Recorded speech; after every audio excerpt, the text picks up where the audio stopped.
The fertile alluvium between the Tigris and Euphrates rivers witnessed humanity's first experiments with urban civilization during the 4th millennium BCE. Here, in the southern reaches of what would later become known as Mesopotamia, small agricultural settlements began transforming into complex urban centres that would fundamentally alter the trajectory of human development. The Sumerian peoples, whose origins remain debated among scholars, established the world's earliest city-states around 3500 BCE, creating innovations that would echo through millennia of subsequent civilizations. These early Sumerian settlements emerged from the practical necessities of managing water resources in an arid landscape. The annual flooding of the Tigris and Euphrates deposited rich silt across the plains, but successful agriculture required sophisticated irrigation systems to channel water to fields during dry seasons. Communities organised around these irrigation projects, with labour coordination necessitating increasingly complex social hierarchies. Archaeological evidence from sites like Uruk reveals that by 3200 BCE, these settlements had grown into genuine cities with populations reaching tens of thousands, supported by extensive agricultural hinterlands and specialised craft production. The physical layout of these early Sumerian cities reflected their social organisation. Massive temple complexes, known as ziggurats, dominated the urban landscape, serving simultaneously as religious centres, administrative headquarters, and economic hubs. The White Temple at Uruk, dating to approximately 3200 BCE, stood atop a 40-foot artificial platform, its limestone walls gleaming across the surrounding plains. These structures required coordinated labour from thousands of workers, demonstrating the organisational capacity that Sumerian elites had developed. Around these temple complexes, residential quarters housed artisans, merchants and farmers, while workshops produced pottery, textiles and metal goods that would be traded across vast distances. Sumerian innovations in governance established precedents that would influence all subsequent Mesopotamian civilizations. The institution of kingship, initially emerging from military leadership during conflicts between cities, gradually became hereditary and divinely sanctioned. Kings claimed authority through their relationship with patron deities, establishing the concept of divine mandate that would characterize Near Eastern rulership for millennia. The earliest known historical ruler, Enmebaragasi of Kish, appears in both archaeological records and later literary sources around 2700 BCE, illustrating how Sumerian political traditions bridged historical reality and mythological narrative. The development of cuneiform writing around 3200 BCE represented perhaps the most significant Sumerian contribution to human civilization, initially consisting of pictographic symbols pressed into clay tablets using reed styluses. This writing system evolved rapidly to accommodate the complex administrative needs of urban societies. Early tablets from Uruk record economic transactions, temple inventories, and land distributions, revealing how writing emerged as a tool for managing increasingly sophisticated economic relationships. The wedge-shaped marks that gave cuneiform its name allowed scribes to represent not only concrete objects, but abstract concepts, transforming human communication and record-keeping. The administrative applications of cuneiform writing enabled unprecedented levels of bureaucratic control. Temple archives from the early dynastic period contain thousands of tablets documenting grain distributions, livestock counts, and craft production quotas. These records reveal complex economic systems where temple institutions managed vast agricultural estates, coordinated seasonal labour, and maintained trade relationships extending from the Persian Gulf to Anatolia. Scribes, trained in specialised schools attached to temples, formed a professional class whose literacy provided them with significant social status and political influence. Religious practices in Sumerian society became increasingly codified through written texts, establishing theological concepts that would persist throughout Mesopotamian history. Creation myths, hymns to deities, and ritual instructions preserved on cuneiform tablets reveal a sophisticated cosmology where gods actively participated in human affairs. The Epic of Gilgamesh, though reaching its final form much later, originated in Sumerian oral traditions and demonstrates how writing preserved and transmitted cultural narratives across generations. These literary works established archetypal themes of heroism, divine justice, and human mortality that would influence Near Eastern literature for centuries. During the late 4th and early 3rd millennia BCE, Semitic-speaking peoples began migrating into Mesopotamia from the Arabian Peninsula and Levantine regions. These migrations occurred gradually over several centuries, with Semitic groups initially settling in peripheral areas before gradually integrating with existing Sumerian populations. Archaeological evidence suggests that rather than representing violent conquests, these movements involved complex processes of cultural exchange, intermarriage, and gradual assimilation. The Akkadian language, belonging to the East Semitic branch of the Semitic language family, began appearing in cuneiform texts around 2500 BCE. Initially, Akkadian speakers adopted Sumerian writing systems and cultural practices while maintaining their distinct linguistic identity. Bilingual inscriptions from this period reveal how Akkadian and Sumerian languages coexisted, with many individuals functioning effectively in both linguistic communities. Personal names recorded in administrative documents show mixed Sumerian-Akkadian heritage, indicating extensive intermarriage between these populations. This cultural integration produced a distinctive Mesopotamian civilization that combined Sumerian institutional innovations with Semitic linguistic and cultural elements. Akkadian speakers adopted Sumerian religious practices while introducing their own deities and mythological traditions. The god Marduk, who would later become central to Babylonian religion, appears to have Semitic origins but was integrated into the existing Sumerian pantheon. Similarly, Akkadian legal concepts influenced Sumerian judicial practices, creating hybrid legal traditions that would characterize Mesopotamian law codes. The political landscape of early dynastic Mesopotamia between approximately 2900 and 2334 BCE was characterized by intense competition between independent city-states, each controlling surrounding agricultural territories and maintaining distinct political identities. These city-states operated as sovereign entities, governed by kings who claimed divine sanction from patron deities while competing for regional dominance through warfare, diplomacy, and economic manipulation. Uruk emerged as one of the most powerful early city-states, controlling extensive irrigation networks along the Euphrates River and maintaining trade connections reaching from the Indus Valley to Anatolia. The city's massive walls, described in later literary sources as stretching for miles around the urban centre, protected a population that may have exceeded 50,000 inhabitants during its peak. Uruk's rulers, including the legendary Gilgamesh, established diplomatic and military relationships with distant regions, spreading Mesopotamian cultural influences across the Near East. Ur developed into a major commercial centre, with its location near the Persian Gulf providing access to maritime trade routes. Archaeological excavations at the Royal Cemetery of Ur have revealed extraordinary wealth accumulated through long-distance trade, including gold jewellery from Anatolia, lapis lazuli from Afghanistan, and carnelian beads from the Indus Valley. The elaborate burial practices documented at Ur, including the sacrifice of royal retainers, demonstrate the extreme social stratification that characterized early dynastic society. Kish occupied a strategic position in northern Babylonia, controlling trade routes between the northern and southern regions of Mesopotamia. The city's rulers claimed the title King of Kish, which became synonymous with hegemony over multiple city-states.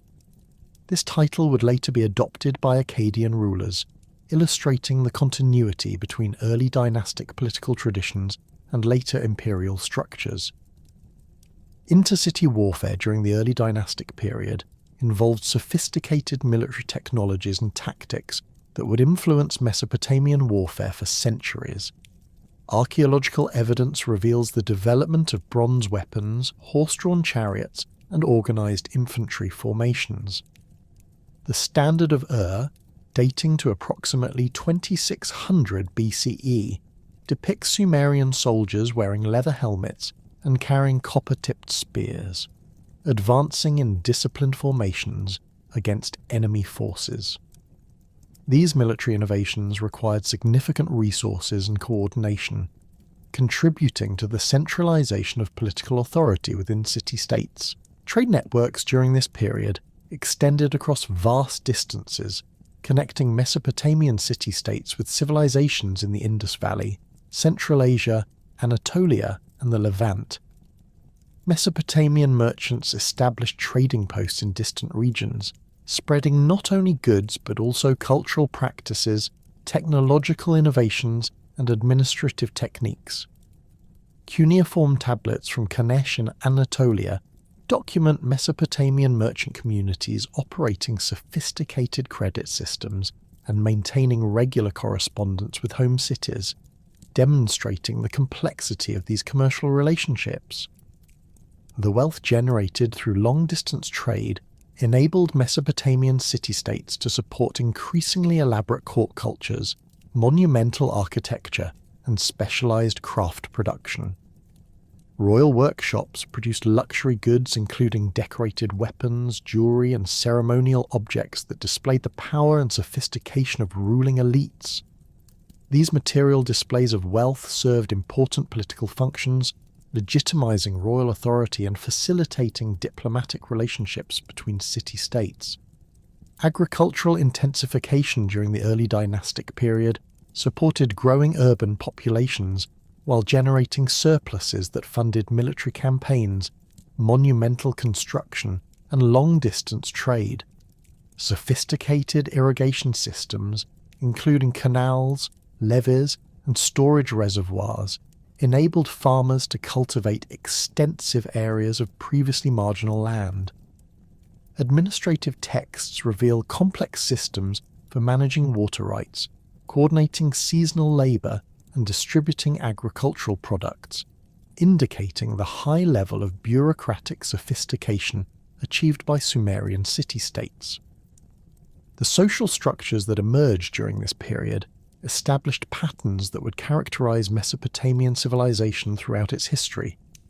A small elite of royal families, high priests, and wealthy merchants controlled vast resources while the majority of the population consisted of farmers, artisans, and labourers with limited political rights. Slavery, initially involving prisoners of war, gradually expanded to include individuals sold into bondage due to debt or criminal punishment. These social hierarchies were reinforced through religious ideology, legal codes, and military force, creating stable but highly stratified societies. The transformation of Mesopotamian civilization from competing city-states to unified empire began with the emergence of a ruler whose very name has become synonymous with imperial conquest. Sargon of Akkad, known in Akkadian as Sharuken, meaning legitimate king, rose from obscure origins to establish the world's first multi-ethnic empire around 2334 BCE. His story, preserved in multiple ancient sources spanning nearly 2 millennia, presents historians with the challenging task of separating historical reality from legendary embellishment. The most detailed account of Sargon's origins comes from the Neo-Assyrian text known as the Sargon birth legend, composed over 1,000 years after his death. According to this narrative, Sargon was born to a priestess who, forbidden from bearing children, placed her infant son in a reed basket sealed with bitumen and set him adrift on the Euphrates River. The basket was discovered by Aki, a royal gardener, who raised the child as his own. This tale bears striking similarities to later birth legends of Moses and other heroic figures, suggesting that it may represent a literary topos rather than historical fact. Archaeological evidence provides a more prosaic but historically grounded perspective on Sargon's early career. Cuneiform tablets from the period indicate that he initially served as a cupbearer to Urza-Baba, king of Kish, a position that would have granted him access to royal councils and military planning. The role of cupbearer in ancient Mesopotamian courts involved far more than serving beverages. These officials often functioned as trusted advisors, intelligence gatherers, and sometimes military commanders. Contemporary administrative texts suggest that Sargon demonstrated exceptional organisational abilities and military acumen during his service at Kish, gradually accumulating a personal following among soldiers and administrators. The political situation in Mesopotamia during the mid-24th century BCE created conditions favourable for ambitious military leaders. Lugal-Zaggisi of Umma had recently conquered Uruk and claimed dominion over much of southern Mesopotamia, but his control remained tenuous. The Sumerian city-states chafed under foreign rule, while northern Mesopotamian regions remained largely independent. This fragmented political landscape provided opportunities for skilled commanders to exploit local grievances and build coalitions against established powers. Sargon's break with Urza-Baba appears to have occurred around 2340 BCE, though the exact circumstances remain unclear. Later Akkadian sources claim that Urza-Baba became jealous of his cupbearer's growing influence and attempted to have him killed, prompting Sargon's flight and subsequent rebellion. More likely, Sargon recognised that the ageing king of Kish lacked the vision and resources necessary for major territorial expansion, leading him to establish an independent power base in the region that would become known as Akkad. The location of Akkad itself represents one of archaeology's most persistent mysteries. Despite extensive excavations throughout central Mesopotamia, the precise site of Sargon's capital remains unidentified. Textual evidence suggests that Akkad was situated along the Euphrates River, north of the traditional Sumerian heartland, but south of later Assyrian territories. This strategic positioning would have allowed control over trade routes connecting the resource-rich northern regions with the agricultural wealth of southern Mesopotamia. Recent archaeological surveys have identified several candidate sites in the region between modern Baghdad and Babylon, but definitive identification awaits future excavation. The establishment of Akkad as an imperial capital marked a fundamental departure from traditional Mesopotamian urban planning. Unlike the Sumerian city-states, which grew organically around ancient temple complexes, Akkad appears to have been designed specifically to serve imperial administrative functions. Fragmentary texts describe massive royal palaces, extensive military barracks, and specialised workshops for producing weapons and luxury goods. The city's layout emphasised royal authority rather than religious tradition, with the king's residence occupying the central position traditionally reserved for temple complexes. Sargon's military innovations proved crucial to his rapid territorial expansion. Archaeological evidence from sites across Mesopotamia reveals significant changes in weapons technology during the Akkadian period. The composite bow, constructed from layers of wood, horn, and sinew, provided Akkadian archers with superior range and penetrating power compared to traditional simple bows. These weapons required specialised manufacturing techniques and extensive training, suggesting the development of professional military units rather than seasonal militia forces typical of earlier periods. The organisation of Akkadian armies represented another revolutionary development. Previous Mesopotamian warfare had relied heavily on citizen soldiers who returned to agricultural work between campaigns. Sargon established the first professional standing army in recorded history, maintaining thousands of soldiers in permanent military service.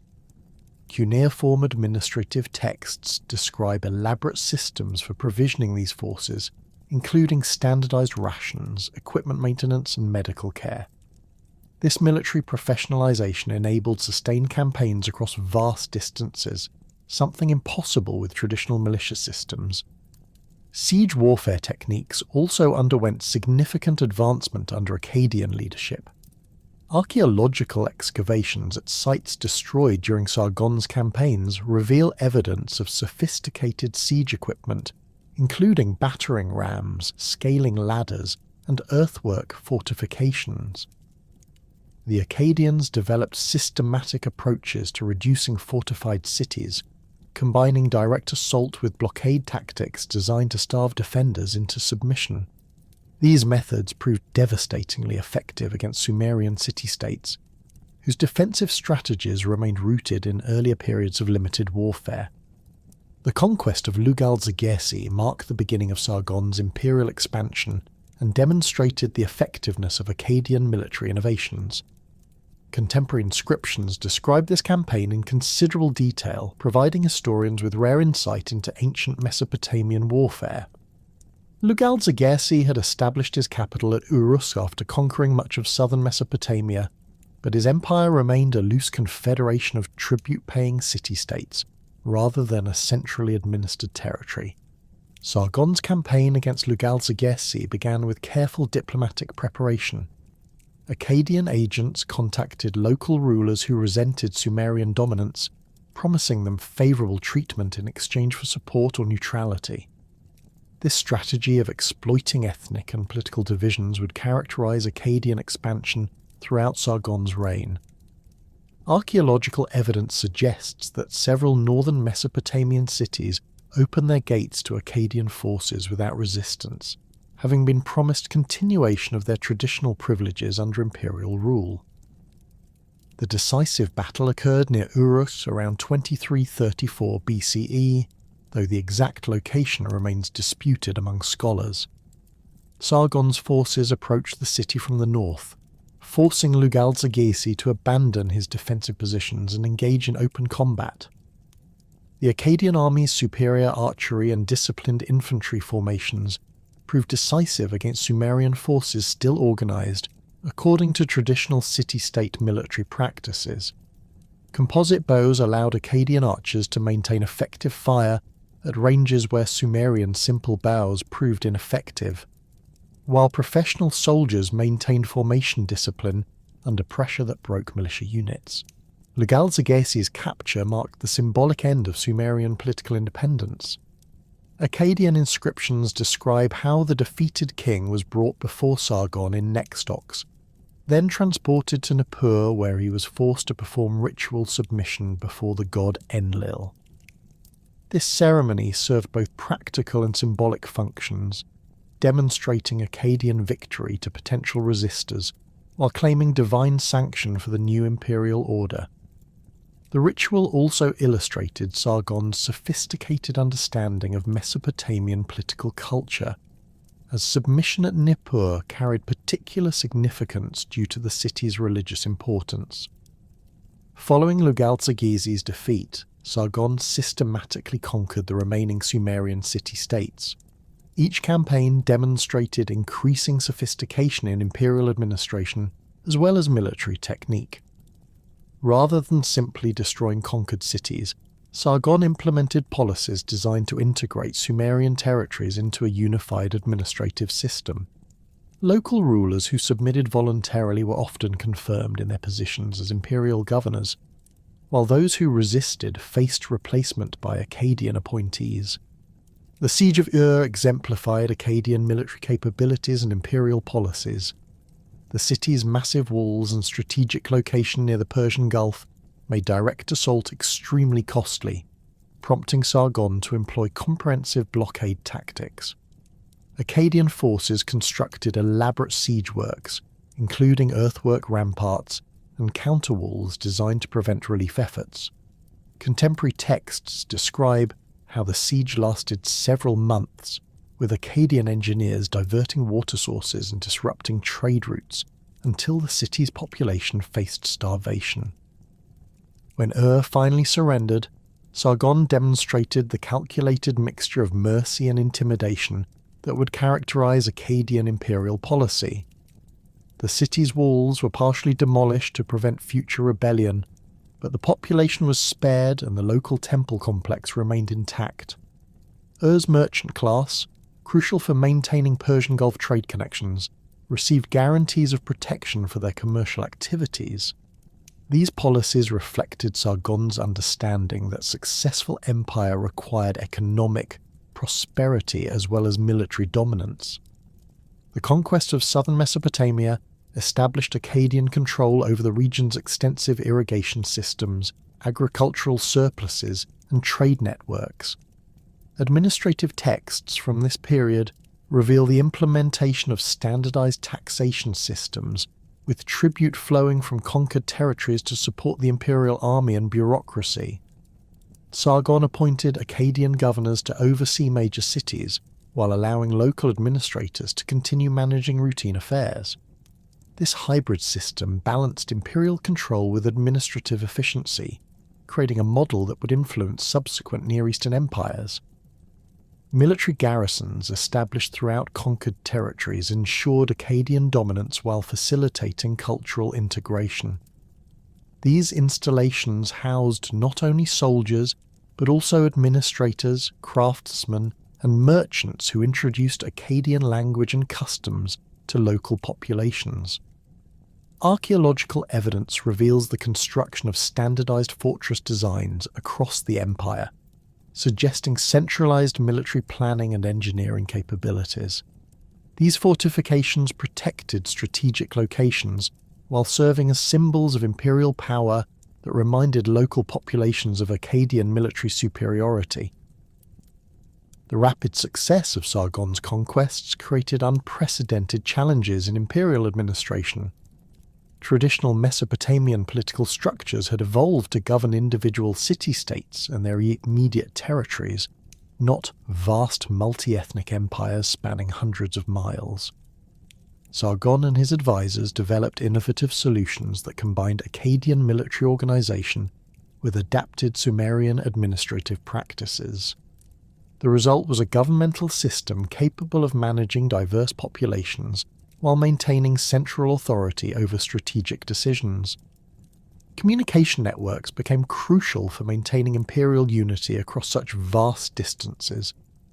The Akkadians established the first systematic courier system in recorded history, with relay stations positioned at regular intervals along major trade routes.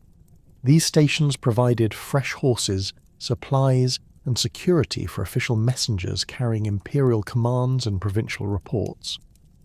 Clay tablets found at various sites contained standardized formats for administrative correspondence, indicating the development of bureaucratic procedures designed to ensure efficient information flow throughout the empire. With the Mesopotamian heartland secured under Akkadian rule, Sargon's ambitions extended far beyond the traditional boundaries of Sumerian civilization. The consolidation of southern and central Mesopotamia had provided him with unprecedented resources, vast agricultural surpluses, extensive trade networks, and a professional military force numbering in the tens of thousands. These assets enabled campaigns of territorial expansion that would transform a regional Mesopotamian kingdom into the world's first transcontinental empire, stretching from the Persian Gulf to the Mediterranean Sea. The Zagros Mountains, forming the natural eastern boundary of Mesopotamia, presented both strategic opportunities and formidable challenges for Akkadian expansion. These rugged highlands contained valuable mineral resources, including copper, silver, and semi-precious stones that Mesopotamian craftsmen had imported for centuries through intermediary merchants. More importantly, the mountain passes controlled access to the Iranian plateau and the wealthy Elamite cities beyond. Sargon recognized that direct control over these routes would eliminate costly middlemen, while providing strategic depth against potential eastern threats. Archaeological evidence from sites like Suzan-Anshan reveals the sophistication of Elamite civilization during the mid-3 RD millennium BCE. These cities maintained extensive trade connections, reaching into Central Asia and the Indus Valley, controlling the flow of luxury goods including lapis lazuli, carnelian, and exotic woods into Mesopotamia. Elamite administrative archives written in their distinctive Proto-Elamite script document complex bureaucratic systems managing agricultural estates, craft production, and long-distance commerce. The conquest of these territories would require not merely military victory, but the integration of established administrative structures into the expanding Akkadian imperial system. Sargon's initial campaigns into the Zagros region began around 2330 BCE, following the consolidation of Mesopotamian territories. The mountainous terrain demanded significant modifications to traditional Akkadian military tactics, which had proven effective on the flat plains of Mesopotamia, but faced serious limitations in highland warfare. Supply lines stretched across hundreds of miles of difficult terrain, requiring the establishment of fortified depots and the recruitment of local guides familiar with mountain passes. Contemporary administrative texts describe the logistical challenges of maintaining large armies in regions where local agriculture could not support substantial military forces. The Siege of Susa demonstrated Akkadian adaptability in confronting urban centres protected by both artificial fortifications and natural terrain advantages. The city occupied a strategic position controlling access to major trade routes, with massive walls constructed from locally quarried stone rather than the mud brick typical of Mesopotamian cities. Akkadian siege engineers developed specialized techniques for reducing stone fortifications, including the use of fire to weaken mortar joints and coordinated assaults targeting multiple wall sections simultaneously. Cuneiform tablets from the period describe the construction of elaborate siege works, including wooden towers that allowed Akkadian archers to fire down into the city while protected from defensive missiles. The integration of conquered Elamite territories required sophisticated administrative solutions that balanced imperial control with respect for local traditions. Elamite cities had developed distinctive governmental structures centered around powerful temple complexes that managed both religious and economic affairs. Sargon's administrators adapted these existing systems rather than imposing purely Akkadian models, appointing imperial governors who worked alongside traditional Elamite priests and administrators. This hybrid approach maintained local expertise in managing complex irrigation systems and trade relationships, while ensuring ultimate loyalty to Akkadian imperial authority. Linguistic diversity in the Eastern Territories presented unprecedented challenges for imperial administration. Elamite belonged to a language family completely unrelated to either Akkadian or Sumerian, requiring the training of specialized interpreters and the development of translation protocols for official communications. Archaeological discoveries of bilingual inscriptions from this period reveal systematic efforts to create administrative documents accessible to both Akkadian officials and local populations. These texts demonstrate the emergence of imperial bureaucratic practices designed to function across linguistic boundaries, establishing precedents that would influence subsequent Near Eastern empires. The wealth extracted from Elamite territories funded Sargon's subsequent campaigns, while demonstrating the economic benefits of imperial expansion to Akkadian elites. Tribute records describe regular shipments of precious metals, crafted goods, and exotic materials flowing from the eastern provinces to Akkad. This influx of wealth enabled the expansion of royal workshops, the construction of monumental architecture, and the maintenance of ever larger military forces. The economic integration of diverse territories created positive feedback loops that made further expansion both possible and profitable. Sargon's northern campaigns into Anatolia represented an even more ambitious extension of Akkadian power, targeting regions that had never experienced Mesopotamian political control.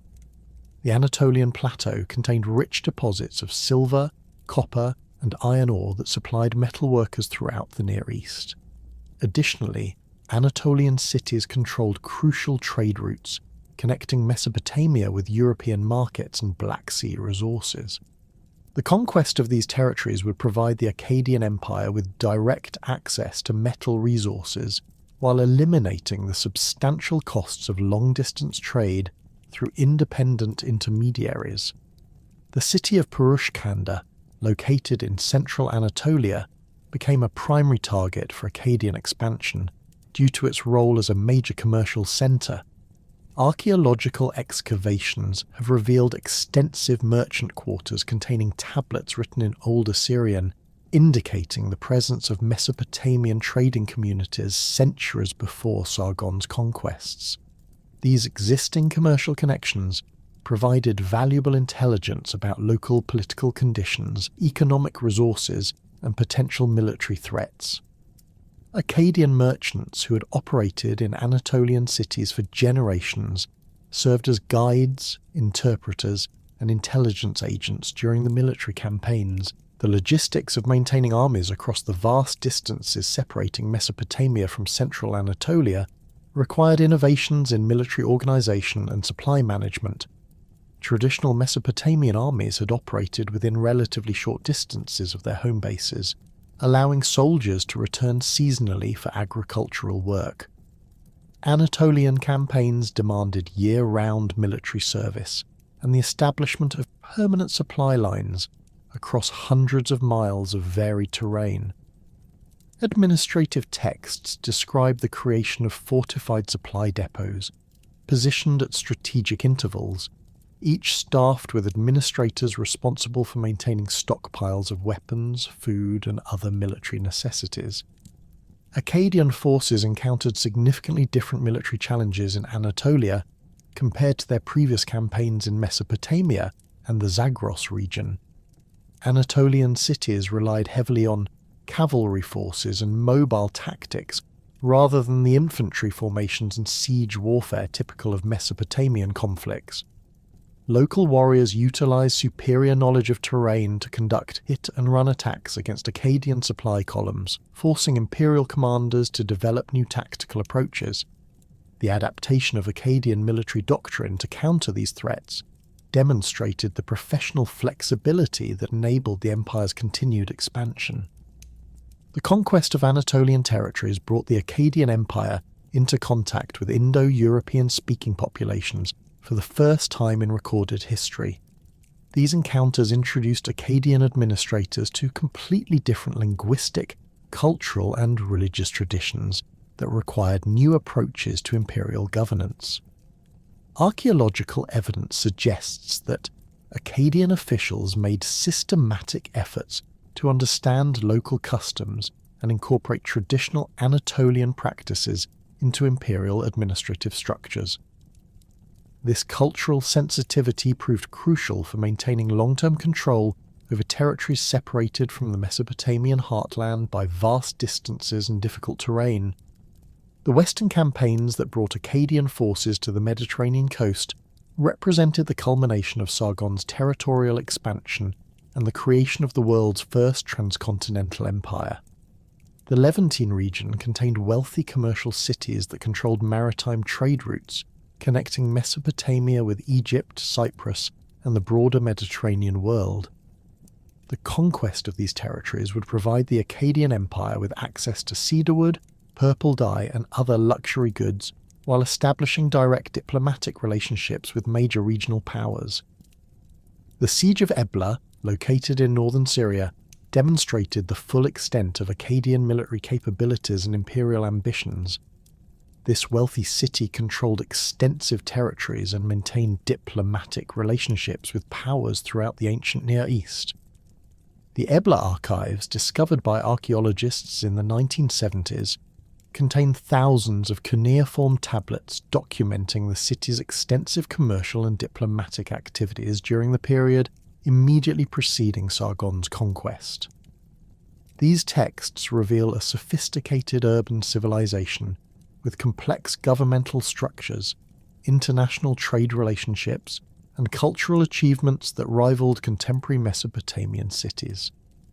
Akkadian forces approaching Ebla faced defensive preparations that reflected the city's awareness of imperial expansion from the east. The inhabitants had strengthened existing fortifications, stockpiled supplies for extended siege warfare, and negotiated military alliances with neighbouring cities. Contemporary texts describe how Ebla's rulers attempted to organise regional resistance to Akkadian expansion, recognising that imperial conquest would fundamentally alter the existing balance of power in the Levant. These defensive measures forced Sargon's commanders to employ their most sophisticated siege techniques and maintain large armies in the field for extended periods. The administrative integration of Levantine territories required the most complex governmental solutions yet developed by Akkadian imperial administrators. These regions contain populations speaking various Semitic languages related to but distinct from Akkadian, along with Hurrian and other non-Semitic groups. Religious traditions varied significantly between cities, with local deities and cult practices that had little connection to Mesopotamian religious systems. The successful integration of such diverse territories demanded administrative flexibility and cultural sensitivity that pushed imperial governmental structures to their limits. The establishment of Akkadian garrisons throughout conquered territories served multiple functions beyond simple military control. These installations became centres for cultural exchange, economic integration, and administrative coordination that gradually transformed the character of imperial territories. Archaeological excavations at sites like Tel Brak in northern Mesopotamia have revealed extensive Akkadian military and administrative complexes that house not only soldiers but also craftsmen, merchants and bureaucrats who introduced imperial practices to local populations. Tel Brak, strategically positioned along major trade routes connecting Mesopotamia with Anatolia and the Levant, became one of the most important Akkadian garrison cities. Excavations have uncovered massive administrative buildings containing thousands of cuneiform tablets, documenting imperial governmental activities. These archives reveal the day-to-day operations of imperial administration, including tax collection, military recruitment, judicial proceedings, and diplomatic correspondence. The scale and sophistication of these administrative activities demonstrate how Akkadian imperial government evolved to manage territories and populations far more diverse than anything previously attempted in human history. The garrison at Nagar, located in the Khabur River Valley, illustrates how Akkadian military installations facilitated economic integration across imperial territories. Archaeological evidence reveals extensive workshops producing standardized pottery, metalwork, and textiles according to imperial specifications. These products were distributed throughout the empire, creating common material cultures that transcended local ethnic and linguistic boundaries. The standardization of weights, measures, and currency systems enabled merchants to conduct business across vast distances without the complications of converting between different local standards. Economic integration through standardized systems represented one of the Akkadian Empire's most significant innovations and lasting contributions to human civilization. Previous Mesopotamian city-states had developed their own distinctive systems for measuring grain, metals, textiles, and other commodities, creating significant barriers to long-distance trade. Merchants conducting business between different cities faced the constant challenge of converting between incompatible measurement systems, often leading to disputes and additional transaction costs that reduced the profitability of commercial activities. Sargon's administrators recognized that imperial unity required economic standardization, leading to the implementation of uniform weights and measures throughout Akkadian territories. Archaeological discoveries of standardized stone weights from sites across the empire demonstrate the systematic nature of this reform.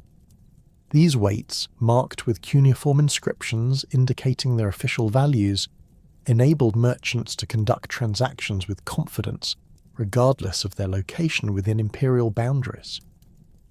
The standardization eliminated previous sources of commercial uncertainty, while facilitating the growth of long-distance trade networks that connected diverse regional economies. The development of standardized currency systems complemented measurement reforms and further facilitated economic integration. While true coinage would not appear in the Near East for another millennium, Akkadian administrators established conventional values for silver and barley that functioned as imperial currency standards. Cuneiform tablets from across the empire record transactions using these standardized values, enabling complex commercial relationships that spanned vast distances. The ability to conduct business using universally recognized standards reduced transaction costs while encouraging economic specialization and regional trade.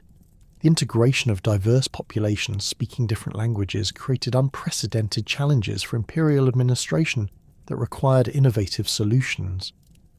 The Akkadian Empire encompassed speakers of Sumerian, Akkadian, Elamite, Hurrian, and various other languages, each with distinct cultural traditions and governmental expectations. Successful imperial administration demanded the development of communication systems that could function across these linguistic boundaries while respecting local customs and traditions. Akkadian gradually emerged as the empire's administrative lingua franca, but this process occurred through practical necessity rather than imposed cultural uniformity. Administrative efficiency required common languages for official communications, legal proceedings, and military commands. Akkadian status as the language of the imperial court and military naturally led to its adoption by local elites, seeking advancement within imperial governmental structures. Archaeological evidence suggests that bilingual education became common in garrison cities and administrative centres, creating a class of officials capable of functioning in both local and imperial linguistic contexts. The development of imperial governance structures capable of managing such linguistic and cultural diversity represented a fundamental innovation in human political organisation. Previous governmental systems had evolved to manage relatively homogeneous populations, sharing common languages, religious traditions, and cultural practices. The Akkadian Empire's success in governing diverse populations established precedents and administrative techniques that would influence imperial governance throughout subsequent history, demonstrating that effective political unity could transcend ethnic and linguistic boundaries through sophisticated administrative practices and cultural sensitivity. The death of Sargon around 2279 BCE precipitated the first major succession crisis in imperial history, revealing fundamental weaknesses in the nascent Akkadian governmental system that would plague Near Eastern empires for millennia. Unlike the established hereditary monarchies of individual city-states, where succession protocols had evolved over centuries of political development, the Akkadian Empire lacked institutional mechanisms for managing imperial transitions. Sargon's vast conquests had created an unprecedented political entity, but the administrative structures necessary for stable succession remained underdeveloped when the great conqueror died after ruling for 56 years. Contemporary cuneiform sources provide fragmentary but illuminating glimpses into the immediate aftermath of Sargon's death. Administrative tablets from Girsu and Umma record the cessation of regular tribute payments to Akkad, while military dispatches describe garrison commanders requesting reinforcements to maintain order in their territories. The imperial communication network, so crucial for maintaining unity across vast distances, began experiencing systematic disruptions as local officials questioned the authority of imperial commands issued by an untested new ruler. Archaeological evidence from sites like Tel Brak reveals hasty repairs to fortification walls during this period, suggesting that garrison commanders anticipated military challenges to imperial authority. Rimush, Sargon's son and designated successor, faced immediate challenges that tested both his personal capabilities and the resilience of imperial institutions. The young king inherited an empire that stretched from the Zagros Mountains to the Mediterranean coast, encompassing dozens of conquered cities and numerous ethnic groups with limited loyalty to Akkadian rule. Many of these territories had been incorporated into the empire within living memory, meaning that substantial portions of the population retained cultural memories of political independence and harboured resentments against imperial taxation and military conscription. The Sumerian cities of southern Mesopotamia presented the most immediate and dangerous threat to Rimush's authority.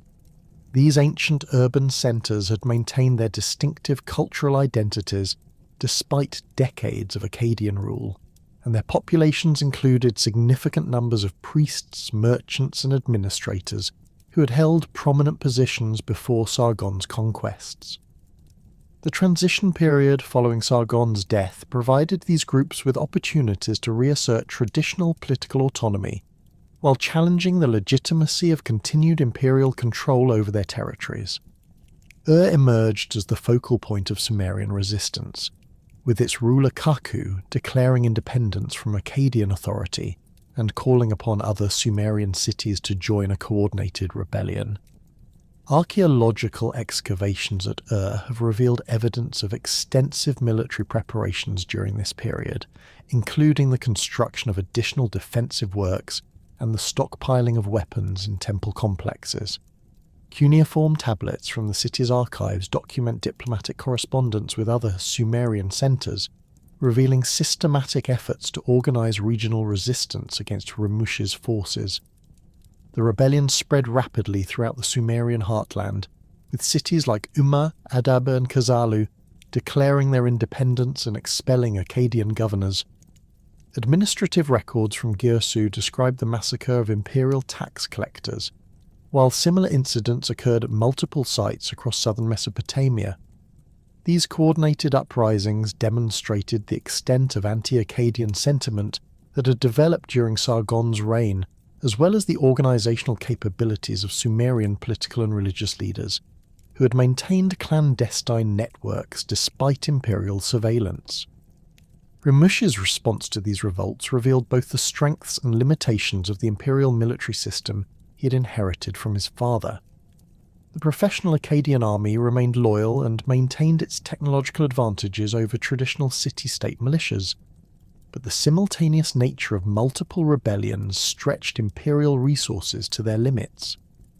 Military commanders faced the challenge of conducting siege operations against fortified cities while maintaining control over territories that contained potentially hostile populations sympathetic to the rebels.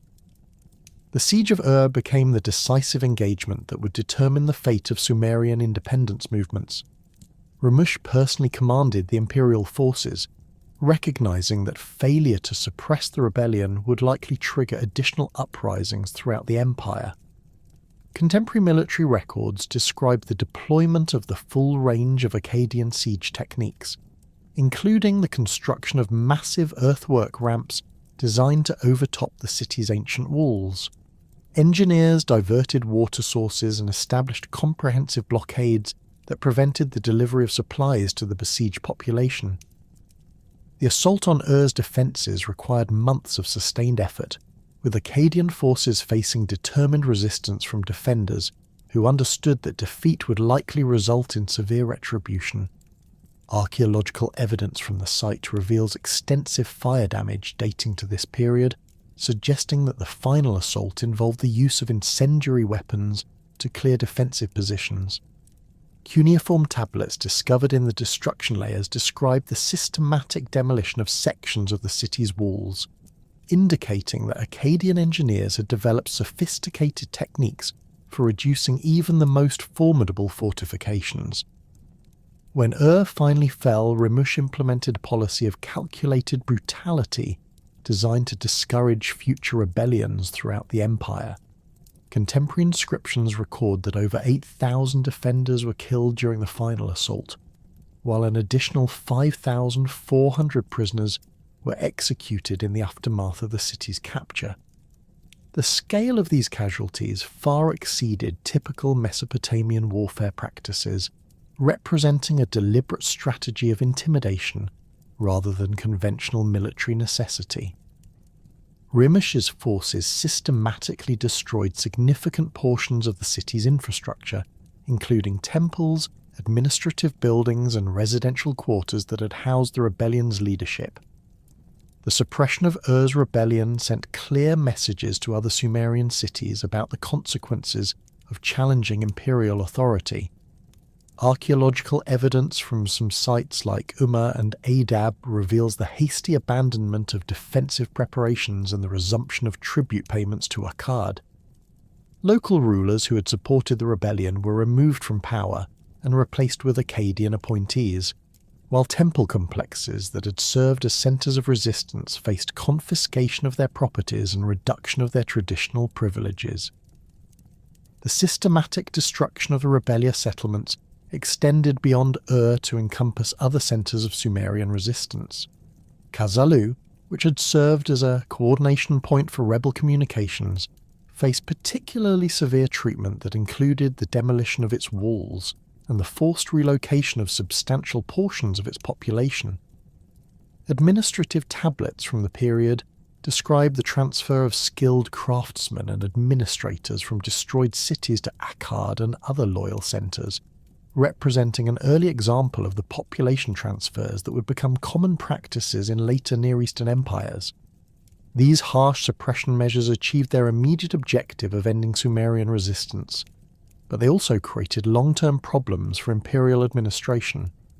The destruction of established urban centres disrupted economic networks that had contributed significantly to imperial revenues, while the elimination of experienced local administrators created gaps in governmental capabilities that proved difficult to fill.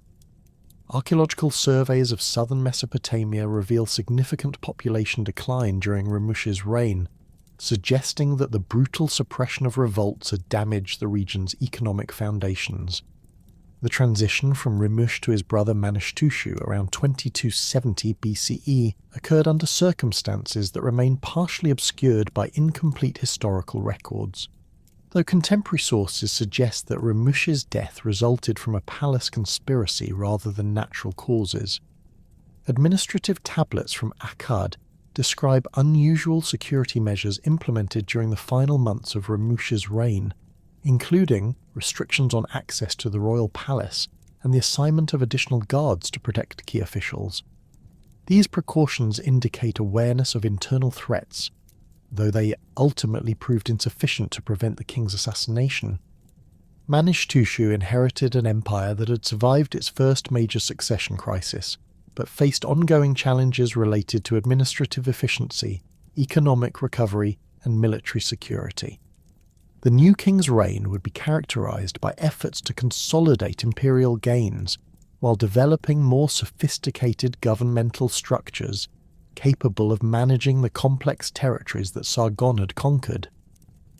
Unlike his brother's focus on military suppression, Manishtushu emphasized economic development and administrative reform as means of strengthening imperial unity.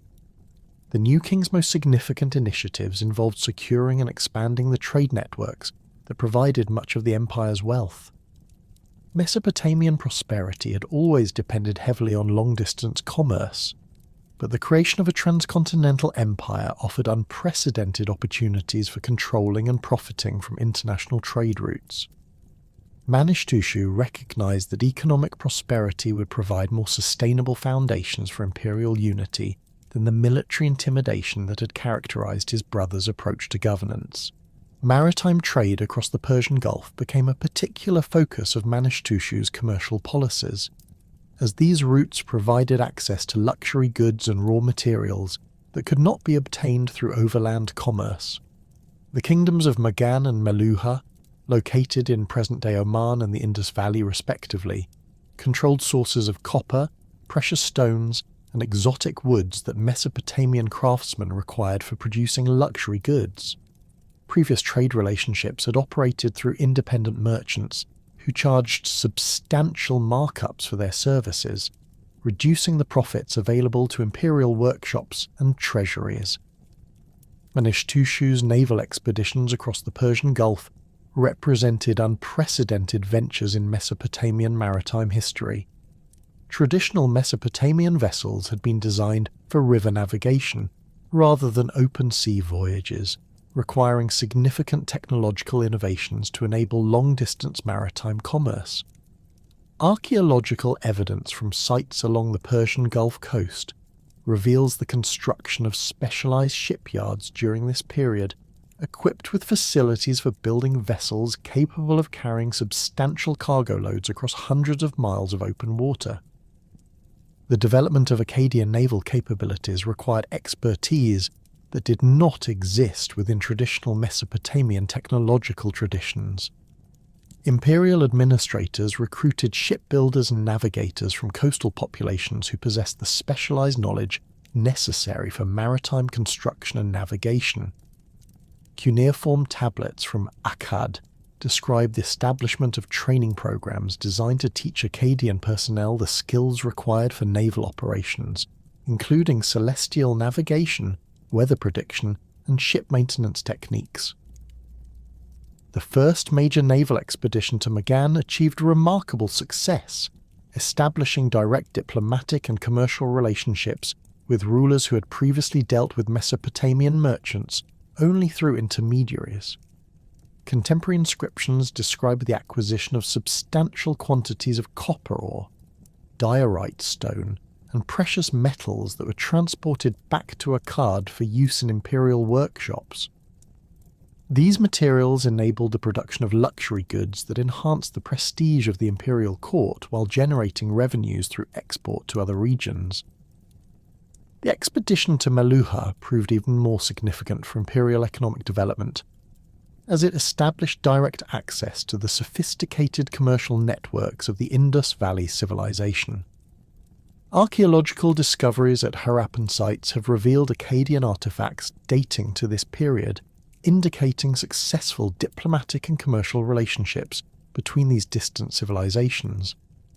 The goods obtained through this trade included carnelian beads, ivory carvings, and cotton textiles that commanded high prices in Mesopotamian markets. These maritime commercial successes enabled Manishtushu to implement significant administrative reforms designed to improve imperial governmental efficiency. The wealth generated through direct trade relationships provided resources for expanding the imperial bureaucracy, establishing additional administrative centres, and developing more sophisticated record-keeping systems. Archaeological excavations at sites throughout the empire have revealed standardized administrative buildings constructed during this period, indicating systematic efforts to improve governmental capabilities.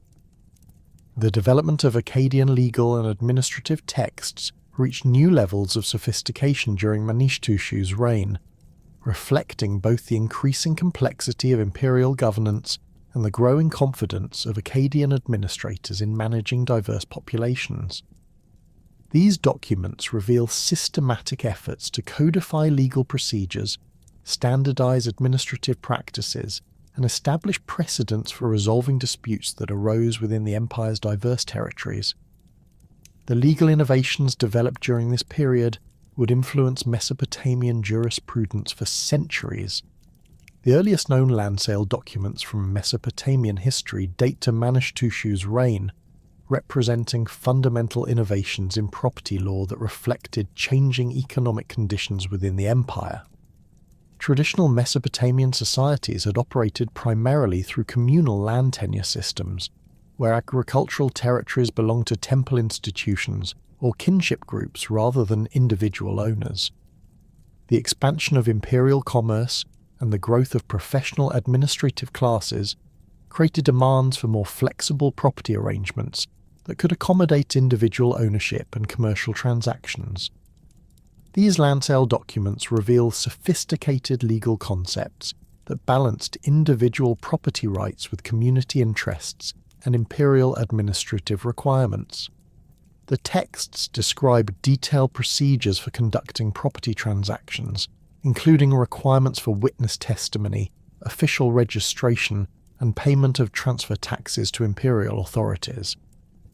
Archaeological discoveries of these tablets at sites throughout the empire demonstrate the systematic implementation of standardized legal procedures across diverse cultural and linguistic territories.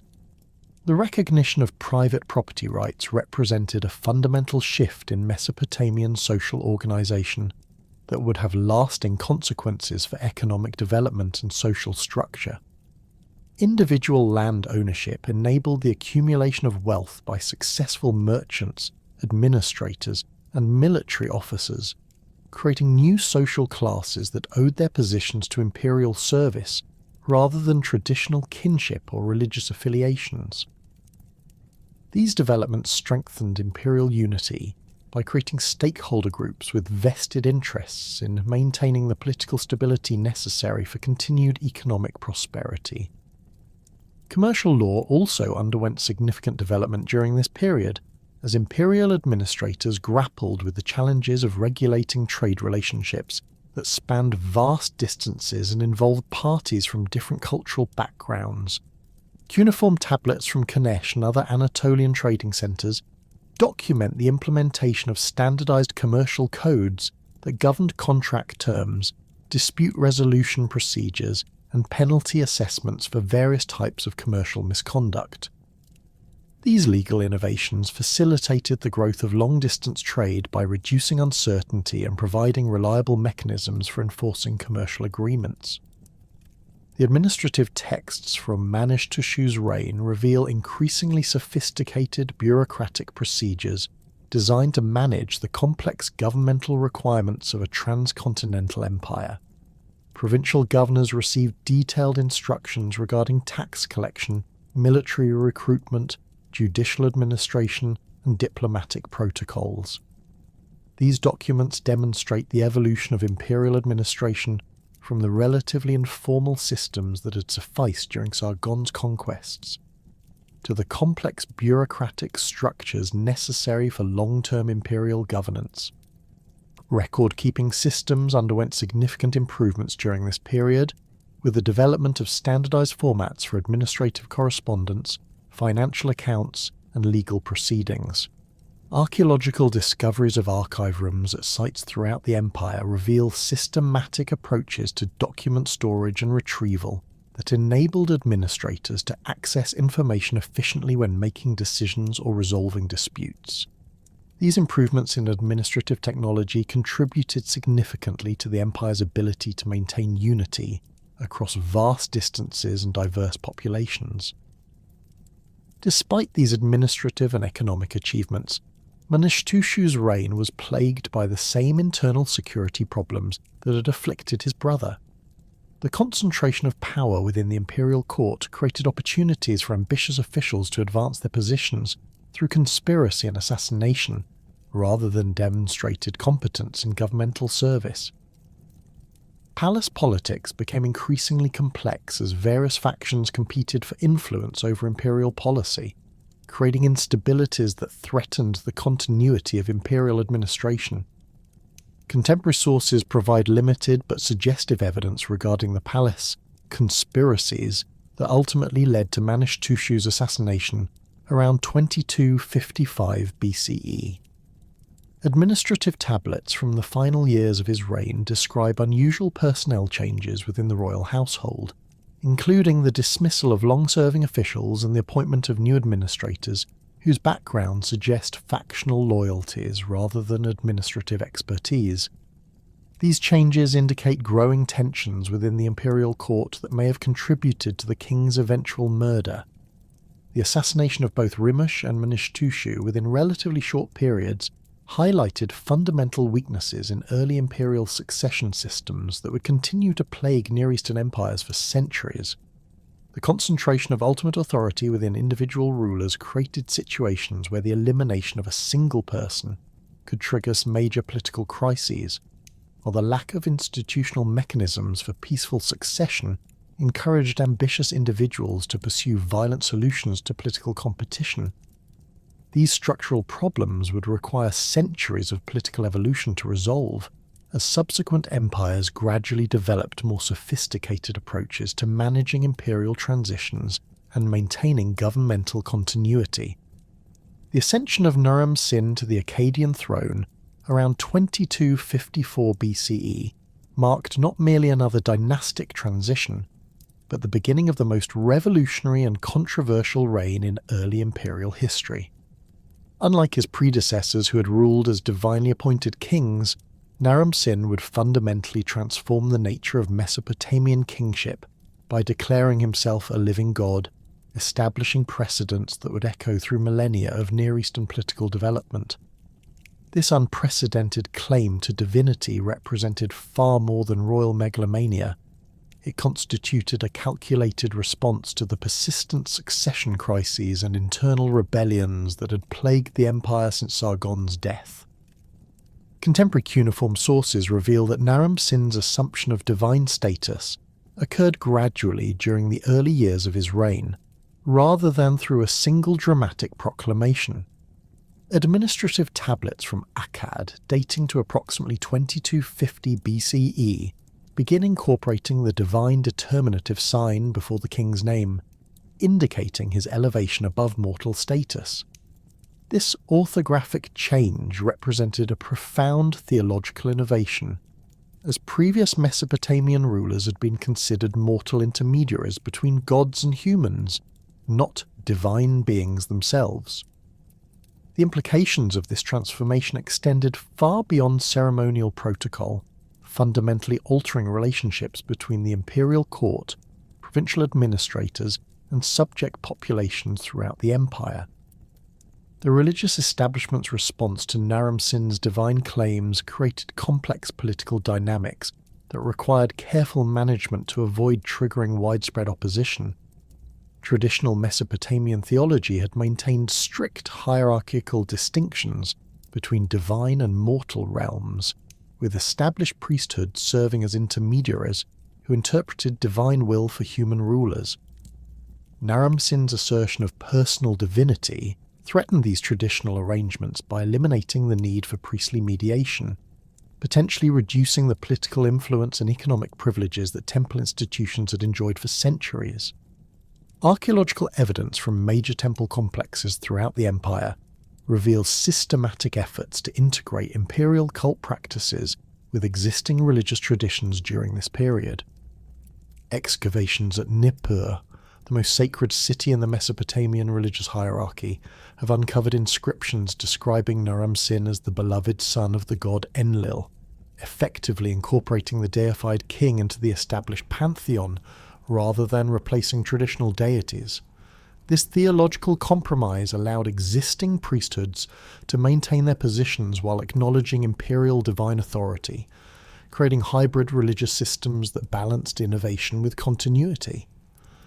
The practical implications of divine kingship extended throughout imperial administrative structures, requiring modifications to legal procedures, diplomatic protocols, and military command relationships. Court officials developed elaborate ceremonial practices that emphasized the king's divine nature, while maintaining the functional efficiency necessary for governing a transcontinental empire. Cuneiform tablets from provincial archives describe new oath formulas that required officials to swear loyalty not merely to the imperial government, but to the divine person of Naram-Sin himself, creating more personal and theoretically unbreakable bonds of allegiance. Diplomatic correspondence from this period reveals how Naram-Sin's divine status affected relationships with foreign rulers who maintained traditional concepts of mortal kingship. Letters exchanged with Elamite and Anatolian rulers demonstrate the challenges of conducting international relations, when one party claimed divine authority, while others operated within conventional political frameworks. Some foreign courts appear to have accepted Akkadian divine kingship claims as internal Mesopotamian religious practices without theological implications for their own territories, while others viewed these assertions with suspicion or outright hostility. The military implications of divine kingship proved particularly significant during the major campaigns that characterized Naram-Sin's reign. Soldiers fighting under a divine commander could be convinced that their cause enjoyed supernatural support, potentially improving morale and combat effectiveness during difficult operations. Contemporary military dispatches describe troops referring to their king as the god Naram-Sin, indicating that divine status concepts had penetrated military culture at operational levels. This religious dimension of military service may have contributed to the exceptional loyalty that Akkadian forces demonstrated during the challenging campaigns that defined this period. The first major test of Naram-Sin's divine authority came with the outbreak of what contemporary sources describe as the Great Revolt, a coordinated rebellion involving 9 major Mesopotamian cities that posed the most serious internal threat the empire had yet faced. Unlike the regional Sumerian uprisings that had challenged Rimush, this rebellion encompassed territories throughout the imperial heartland, including cities in northern Mesopotamia that had previously remained loyal to Akkadian rule. The scale and coordination of this revolt suggested systematic planning by opponents who viewed Naram-Sin's divine claims as fundamental violations of traditional Mesopotamian religious and political order. The rebellion began in the city of Kish, whose rulers had maintained complex relationships with Akkadian imperial authority since Sargon's original conquests. Archaeological evidence from the site reveals extensive military preparations during the early years of Naram-Sin's reign, including the construction of additional defensive works and the stockpiling of weapons in temple complexes. Cuneiform tablets discovered in destruction layers describe diplomatic correspondence between rebel leaders, revealing sophisticated efforts to coordinate simultaneous uprisings across multiple provinces that would stretch imperial military resources beyond their capacity for effective response. Sippar emerged as another major centre of rebellion, with its powerful merchant class apparently viewing imperial divine cult requirements as threats to traditional commercial relationships. The city's location along major trade routes connecting northern and southern Mesopotamia made its control crucial for maintaining imperial communications and supply lines. Administrative records from the period describe the disruption of regular tribute payments and the expulsion of imperial tax collectors, indicating that rebel control extended beyond symbolic resistance to practical governance functions. The rebellion spread rapidly to include Kutha, Kazalu, Marad, Akshak, Umma and Ur, creating a coordinated resistance network that encompassed much of the empire's most economically productive territory. Each city contributed different capabilities to the rebel coalition. Ur provided naval expertise and Persian Gulf trade connections. Umma controlled crucial agricultural territories, while northern cities like Sippar and Kish offered strategic positions along major communication routes. This division of responsibilities demonstrated sophisticated strategic planning that took advantage of each city's particular strengths, while creating mutual dependencies that encouraged continued cooperation. Contemporary military records describe the unprecedented challenges that this coordinated rebellion posed for imperial forces. Traditional Akkadian military doctrine had evolved to address sequential campaigns against individual targets, allowing commanders to concentrate overwhelming force against isolated opponents. The simultaneous nature of the Great Revolt required the division of imperial armies among multiple theatres, reducing the force concentrations that had previously ensured rapid victories. Additionally, the rebellion's geographic scope made it impossible to prevent communication and mutual support between rebel centres, allowing coordinated defensive strategies that maximised imperial difficulties.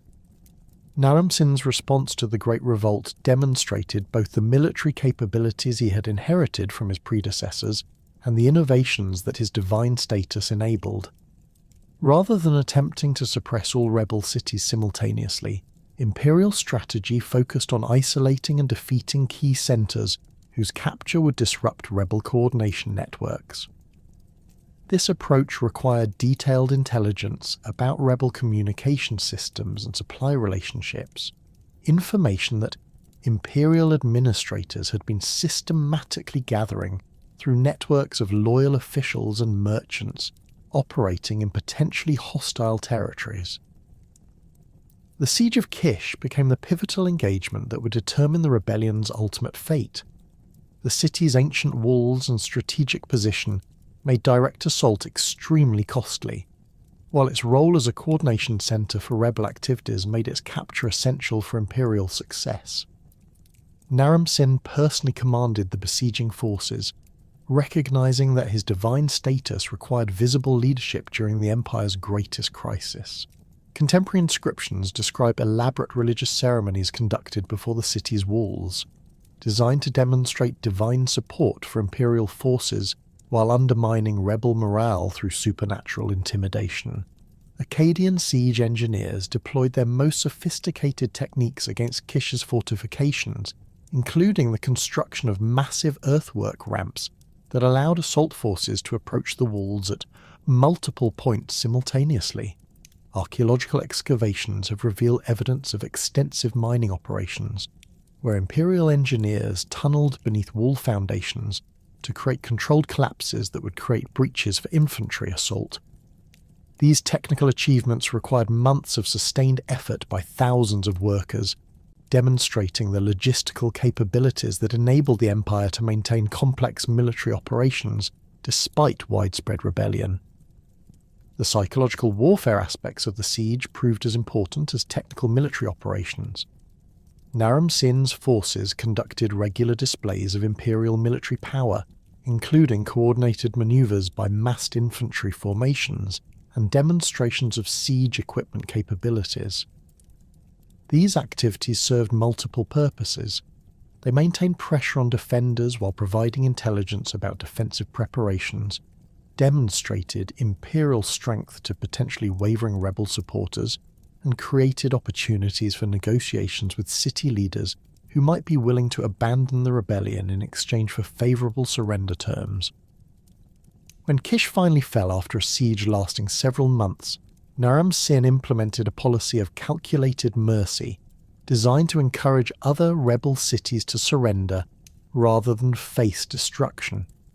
Unlike the brutal suppression tactics employed by Ramush, the Divine King offered amnesty to common soldiers and citizens while reserving punishment for rebellion leaders. This approach reflected both practical military considerations and the theological implications of divine kingship, as gods were expected to demonstrate both justice and mercy in their dealings with mortal subjects. The capture of Kish created cascading effects throughout the rebel coalition, as other cities lost their primary coordination centre, while witnessing the futility of resistance against divine authority. Archaeological evidence from sites like Sipa and Kutha reveals the hasty abandonment of defensive preparations and the resumption of tribute payments to Akkad. Local rulers who had supported the rebellion were removed from power, but their replacements were often drawn from local populations rather than imposed Akkadian administrators, demonstrating Naram-Sin's understanding that effective imperial governance required some accommodation of regional preferences and traditions. The suppression of the Great Revolt established Naram-Sin's reputation as both a military commander and a divine ruler capable of overcoming the most serious challenges to imperial authority. Contemporary victory inscriptions describe the defeat of the rebellion in explicitly religious terms, attributing imperial success to the king's divine nature rather than purely military factors. These texts served important propaganda functions, reinforcing divine kingship concepts, while warning potential rebels about the supernatural consequences of opposing divine authority. The successful resolution of internal rebellions enabled Naram-Sin to pursue external campaigns that would extend Akkadian power into previously unconquered territories, while demonstrating the military capabilities that divine leadership provided.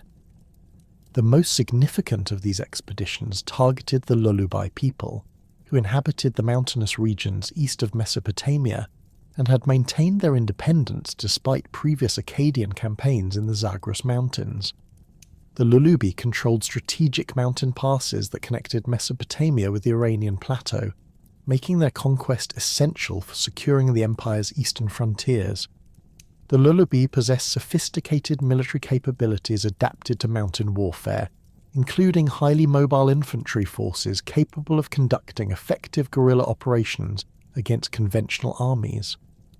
Their knowledge of local terrain provided significant advantages in defensive operations, while their decentralized political organization made it difficult for invading forces to achieve decisive victories through the capture of major urban centers. Previous Mesopotamian campaigns against mountain peoples had achieved limited success due to logistical difficulties and the challenges of adapting lowland military tactics to highland terrain. Naram-Sin's campaign against the Lulubi required innovative military strategies that combined traditional Akkadian siege techniques with new approaches designed specifically for mountain warfare. Imperial forces established fortified base camps at strategic locations along major valleys, providing secure supply lines and staging areas for operations against Lulubai strongholds. These installations housed not only military personnel but also engineers, craftsmen and administrators, necessary for maintaining complex military operations in hostile territory over extended periods. The decisive engagement occurred at a mountain fortress whose exact location remains debated among scholars, though archaeological evidence suggests it was positioned to control access to major trade routes connecting Mesopotamia with Central Asian markets. Contemporary military records describe a complex assault involving coordinated attacks from multiple directions, designed to prevent defenders from concentrating their forces against any single threat. Akkadian engineers constructed elaborate siege works adapted to mountain terrain, including wooden towers that could be positioned on steep slopes and specialized equipment for reducing stone fortifications. The victory over the Lulubai provided Naram-Sin with both practical strategic advantages and powerful propaganda opportunities that reinforced his divine status. Control over mountain passes enabled more direct imperial supervision of trade routes that brought luxury goods from Central Asia and the Iranian plateau. More importantly, the campaign's success against formidable opponents in difficult terrain demonstrated the supernatural support that divine kingship provided, strengthening imperial authority throughout the empire while discouraging potential rebellions. The commemoration of this victory through the creation of the Victory Stele of Naram-Sin represents one of the most significant artistic achievements of the Akkadian period and a masterpiece of ancient Near Eastern propaganda art. This limestone monument, standing over 6 feet tall, depicts the deified king leading his troops up a mountainous landscape, while enemy warriors fall before his advance. The artistic composition emphasizes Naram-Sin's divine status through multiple visual elements. He wears the horned crown that traditionally identified gods in Mesopotamian art. His figure is larger than surrounding humans, indicating supernatural status, and celestial symbols above the scene suggest divine approval of his actions. The stele's artistic innovations extended beyond its religious symbolism to include sophisticated techniques for representing three-dimensional space and narrative action. The mountain landscape is rendered with unprecedented naturalism for Mesopotamian art, while the arrangement of human figures creates a sense of movement and dramatic tension that draws viewers into the depicted events. These artistic achievements reflected the cultural confidence and technical capabilities that imperial patronage had fostered, demonstrating how political success enabled artistic innovation through the resources and security necessary for major creative projects. The inscription accompanying the visual narrative employs language that explicitly emphasizes Naram-Sin's divine nature while describing his military achievements.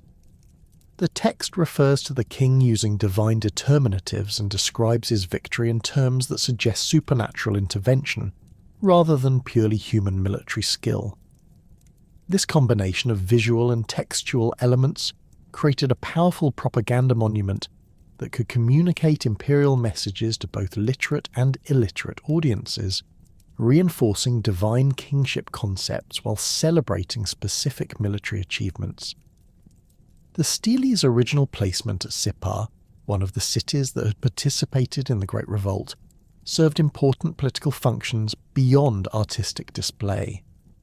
The monument's presence in a formerly rebellious city provided a constant reminder of imperial power, while demonstrating the consequences of opposing divine authority.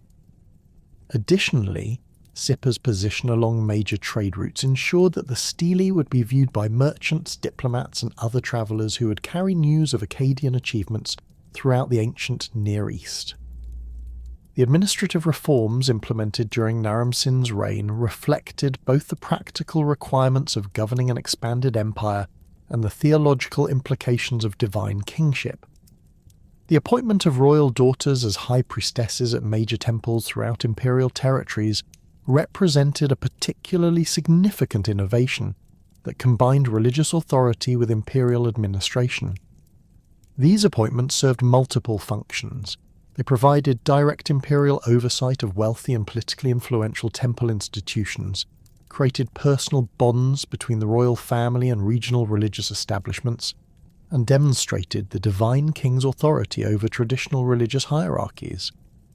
The Princess Enheduanna, appointed as High Priestess of the moon god Nanna at Ur, exemplifies the sophisticated integration of imperial administration with religious authority that characterized this period.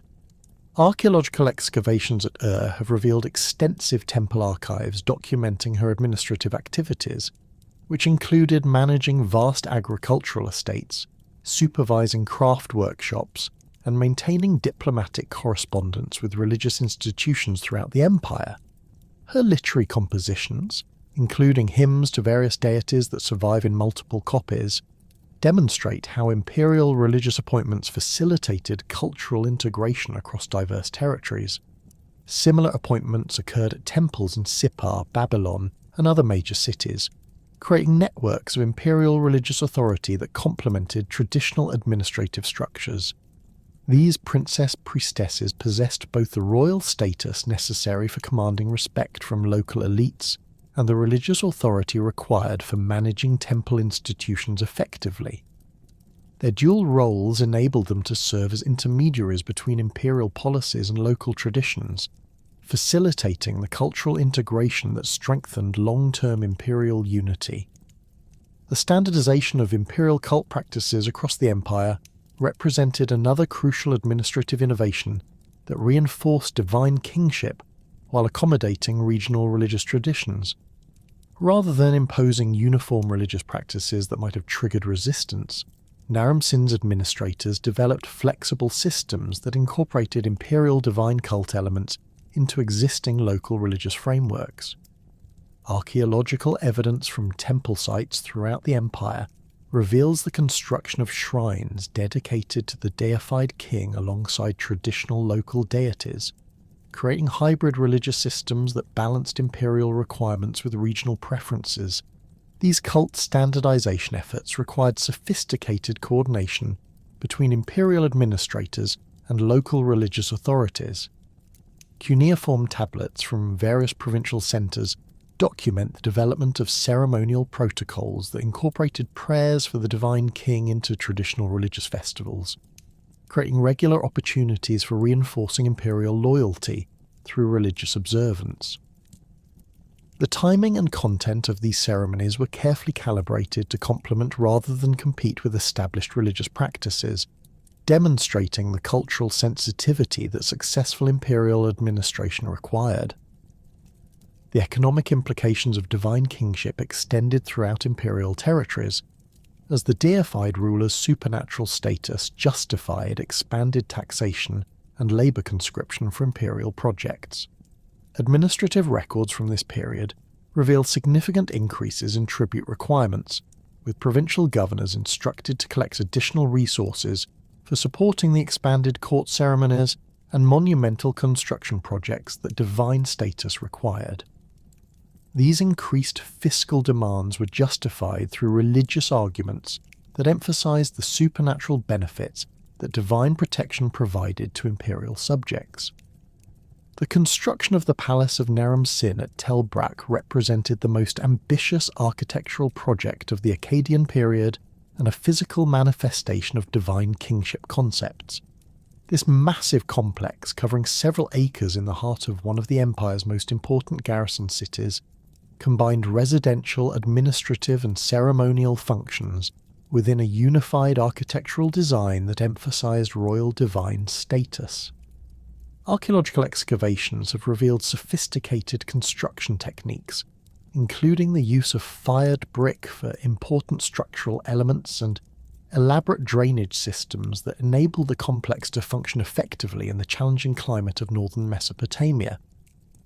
The palace's throne room, measuring over 130 feet in length, provided space for the elaborate ceremonies that divine kingship required, while demonstrating imperial wealth and power to visiting dignitaries. The walls were decorated with elaborate murals depicting the king receiving tribute from subject peoples, conducting religious ceremonies, and leading military campaigns. These artistic programs served both decorative and propaganda functions, creating environments that reinforced imperial ideology while providing impressive settings for diplomatic and administrative activities. The palace complex also housed extensive administrative facilities, including archive rooms containing thousands of cuneiform tablets documenting imperial governmental activities. These archives reveal the day-to-day operations of imperial administration during the height of Akkadian power, providing historians with unprecedented insight into the practical mechanisms through which divine kingship was implemented across vast territories. The standardized formats and procedures documented in these texts demonstrate the bureaucratic sophistication that enabled effective imperial governance despite the challenges of managing diverse populations across enormous distances. The establishment of divine kingship under Naram-Sin created unprecedented conditions for cultural exchange and artistic innovation throughout the Akkadian Empire. The deified ruler's supernatural authority legitimized the systematic integration of diverse cultural traditions while providing resources and patronage that enabled remarkable creative achievements. This period witnessed the emergence of a distinctive imperial culture that synthesized Sumerian religious practices, Akkadian linguistic innovations, and artistic traditions from conquered territories into coherent cultural forms that would influence Near Eastern civilization for millennia. The fusion of Sumerian and Akkadian cultures occurred through complex processes that extended far beyond simple political conquest or cultural imposition. Akkadian elites, recognizing the sophisticated achievements of Sumerian civilization, systematically adopted and adapted existing religious practices, literary traditions, and artistic conventions, while introducing their own cultural elements. This synthesis created hybrid cultural forms that maintained the theological sophistication and artistic refinement of Sumerian traditions, while incorporating the imperial ambitions and linguistic innovations that characterized Akkadian civilization. Religious integration represented the most fundamental aspect of this cultural synthesis.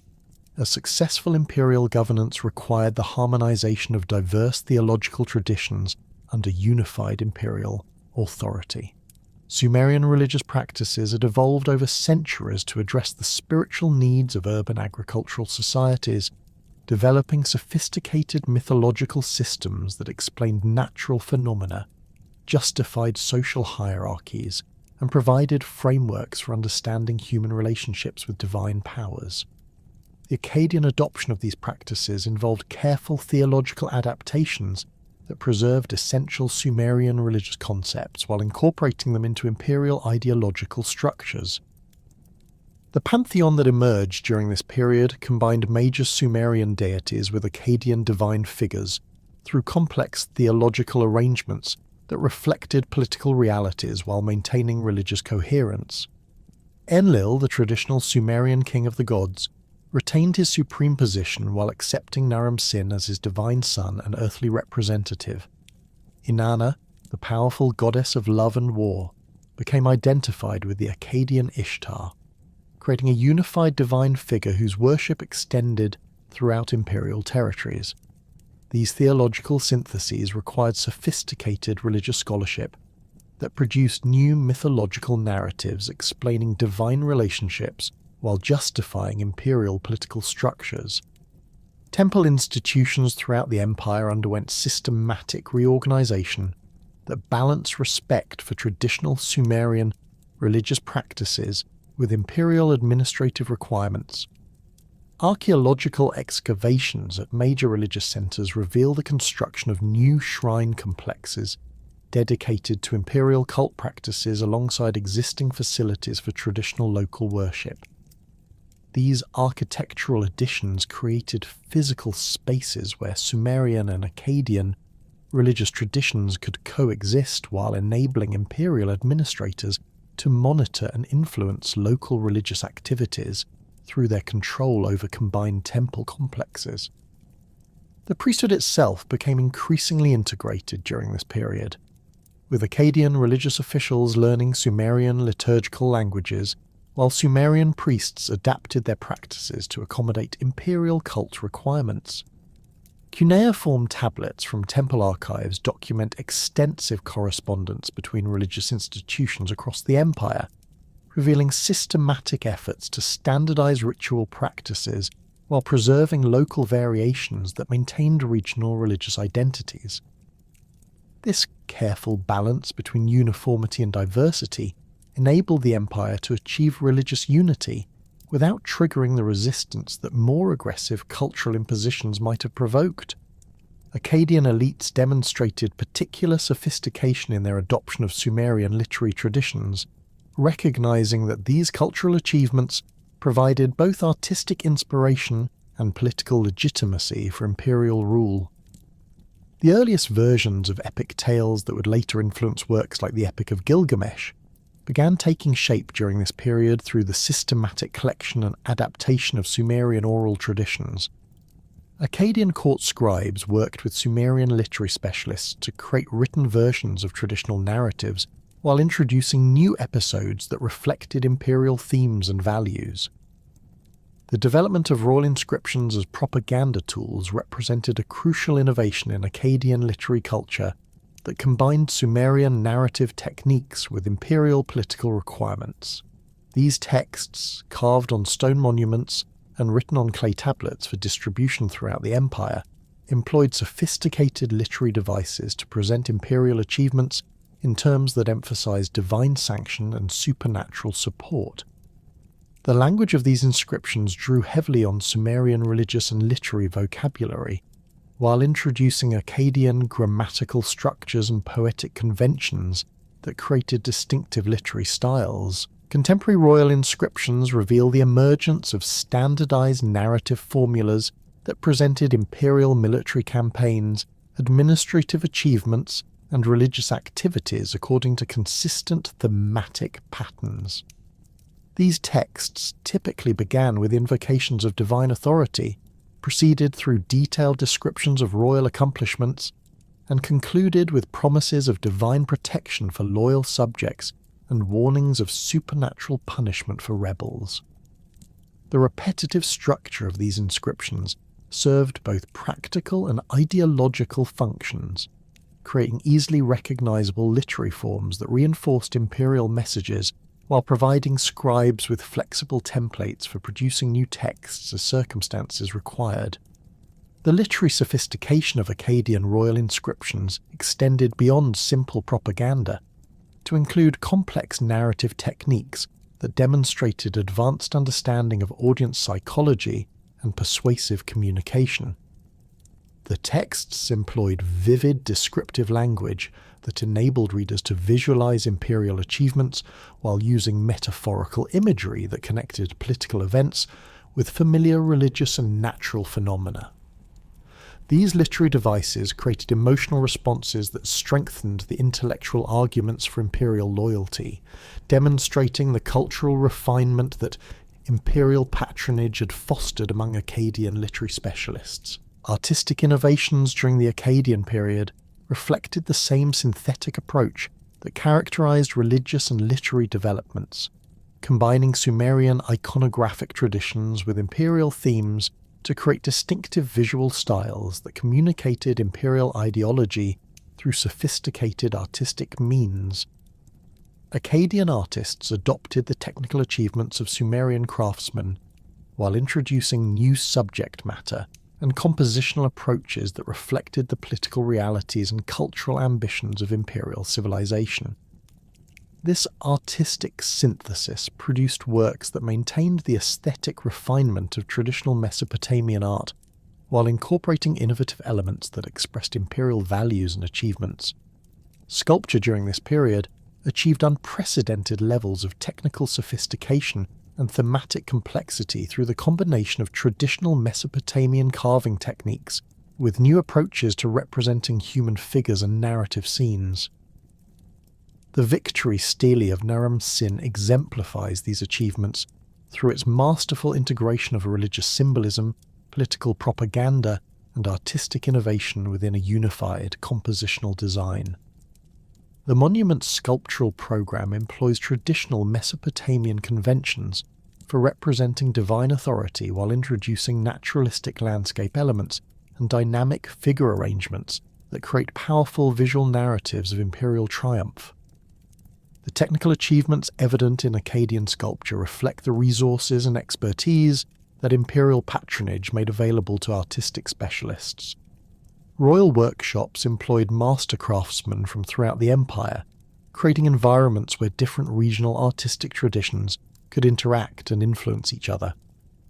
Archaeological discoveries of sculptural fragments from various imperial sites reveal consistent technical standards and stylistic approaches that indicate systematic training programs and quality control measures designed to maintain artistic excellence across the empire's diverse territories.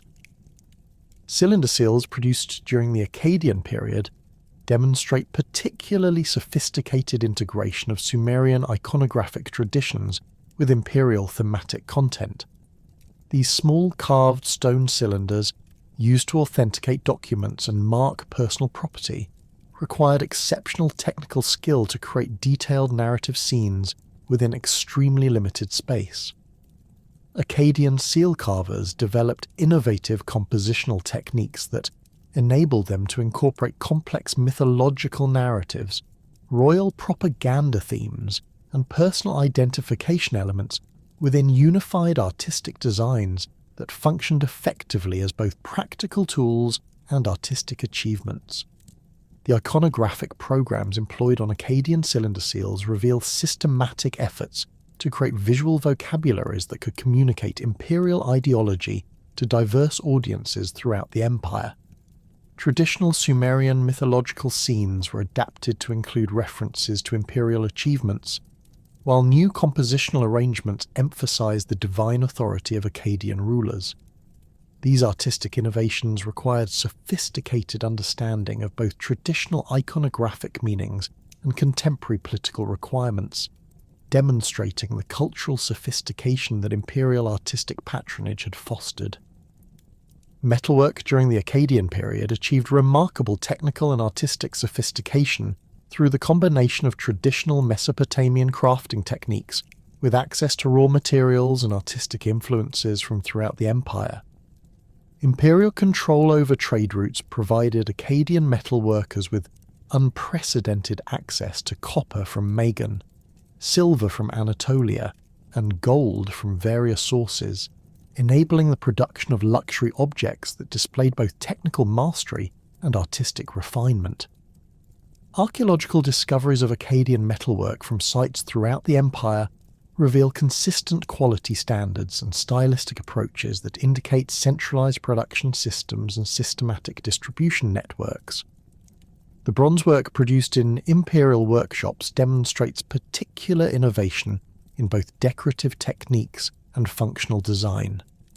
Akkadian metalworkers developed sophisticated methods for creating elaborate surface decorations that combine traditional Mesopotamian motifs with new design elements reflecting imperial themes and artistic influences from conquered territories.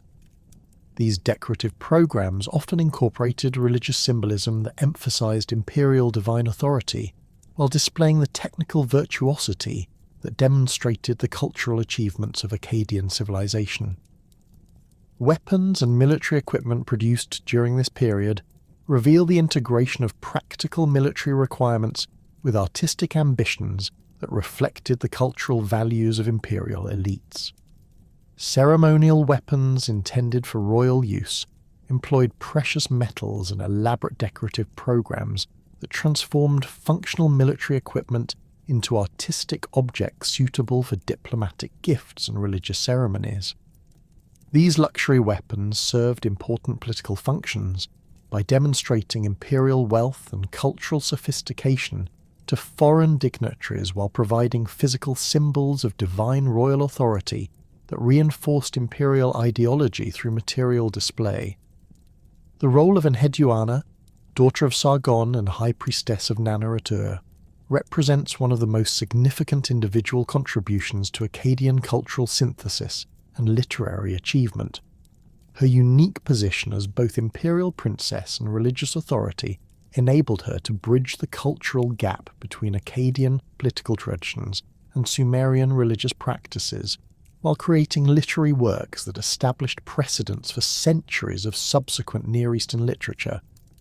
Archaeological excavations at Ur have revealed extensive archives documenting her administrative activities, which included managing vast temple estates, supervising religious ceremonies, and maintaining correspondence with religious institutions throughout the empire. Enheduanna's literary compositions, including hymns to various deities that survive in multiple copies from different periods, demonstrate sophisticated integration of Sumerian religious traditions with Akkadian linguistic innovations and imperial thematic content. Her hymns to Inanna employ traditional Sumerian religious vocabulary and mythological references while introducing new theological concepts that reflected the political realities of imperial rule. These works created literary precedents for expressing complex theological ideas through poetic language that combined emotional intensity with intellectual sophistication. The preservation and transmission of Enheduanna's literary works throughout subsequent centuries indicates their fundamental importance for Near Eastern cultural development. Copies of her compositions have been discovered at sites throughout Mesopotamia, dating from the Akkadian period through the Neo-Babylonian era, demonstrating their continued relevance for religious and literary traditions long after the collapse of the Akkadian Empire. The consistent copying and preservation of these texts suggests that they were recognized as foundational works that established literary standards and theological concepts essential for understanding Mesopotamian religious traditions. Enheduanna's innovations in literary technique extended beyond religious poetry to include the development of personal literary voice and autobiographical narrative elements that would influence subsequent Near Eastern literature. Her compositions frequently employ first-person narrative perspectives that present religious experiences through individual consciousness rather than impersonal theological discourse.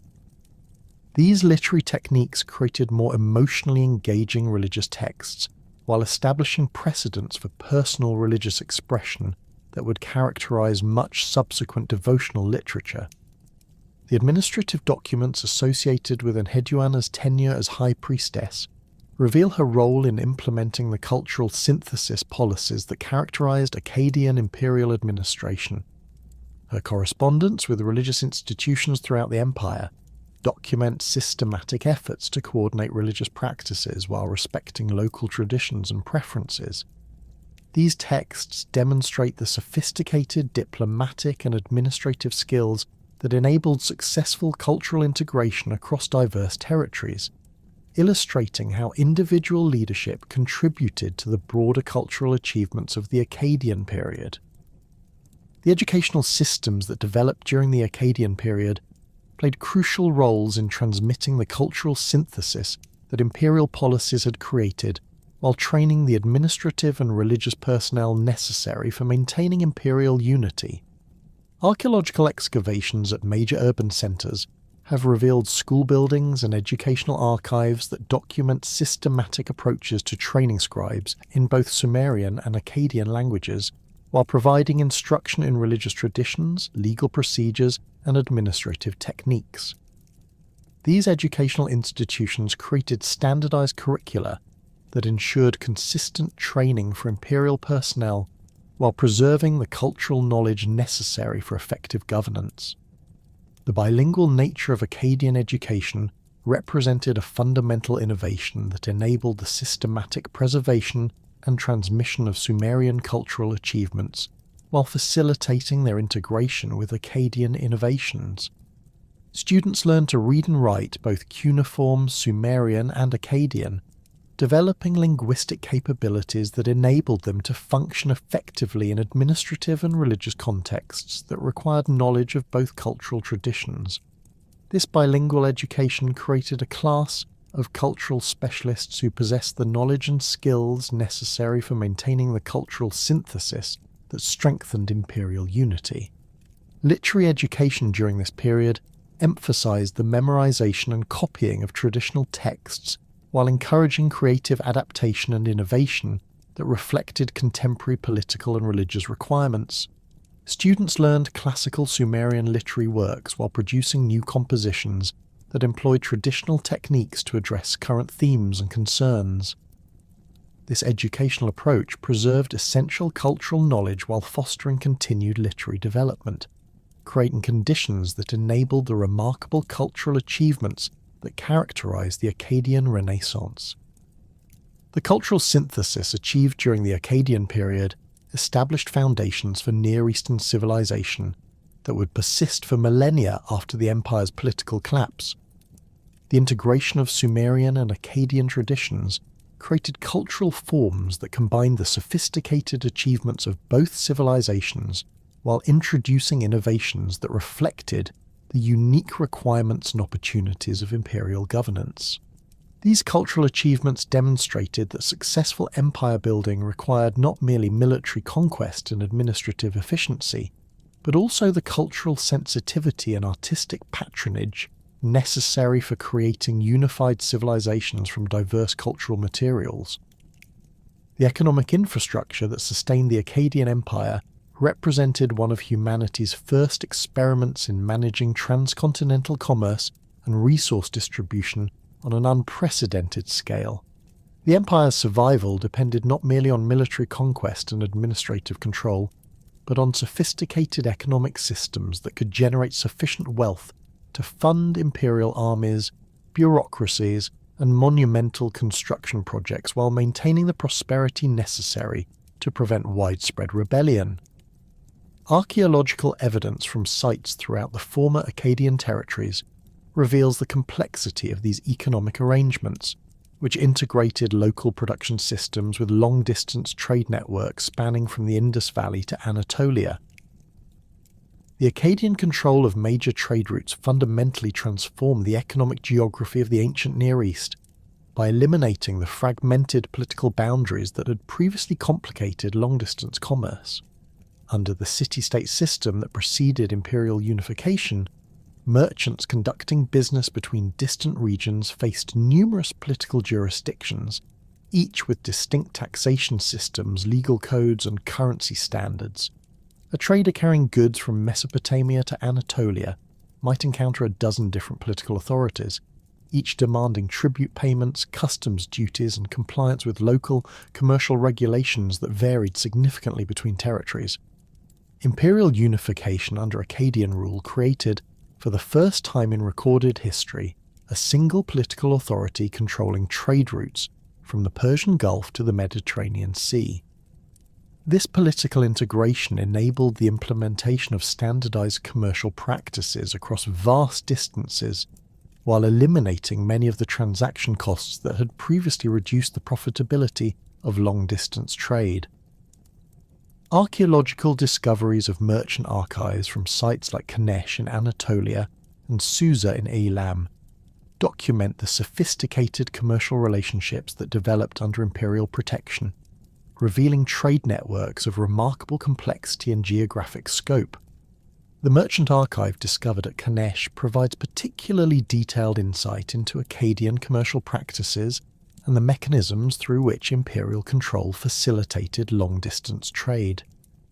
These cuneiform tablets, numbering in the thousands, document the activities of Mesopotamian merchants who established permanent trading posts in Anatolian cities during the height of Akkadian power.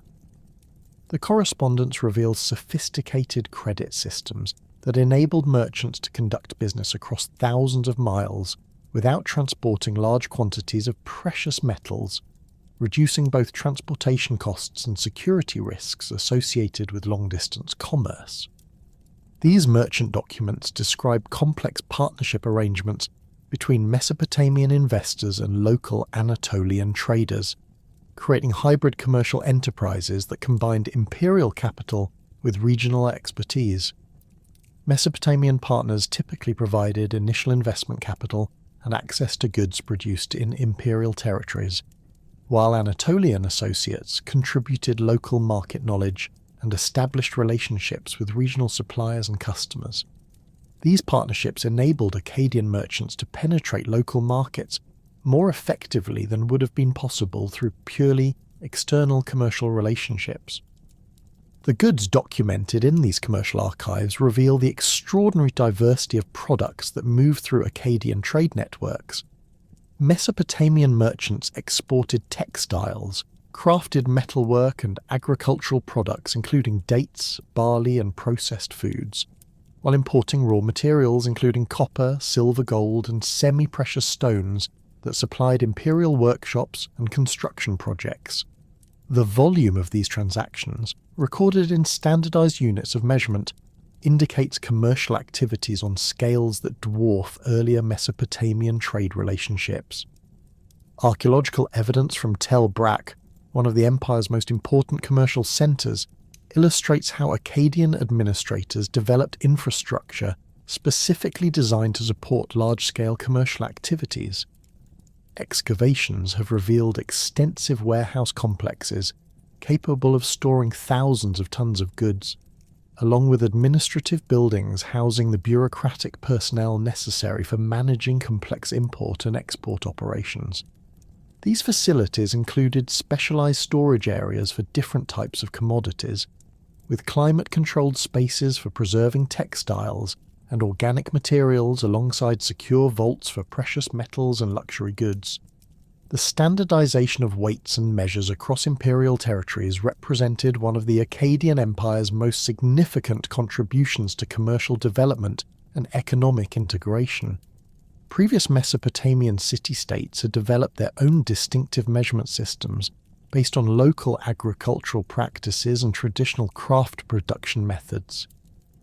These varied standards created substantial barriers to inter-regional trade, as merchants faced the constant challenge of converting between incompatible measurement systems while negotiating transactions that involved parties familiar with different commercial conventions. Archaeological discoveries of standardized weights from sites throughout the former Akkadian Empire demonstrate the systematic nature of imperial measurement reforms. These stone and metal weights, marked with cuneiform inscriptions indicating their official values, have been found at locations spanning from the Zagros Mountains to the Mediterranean coast.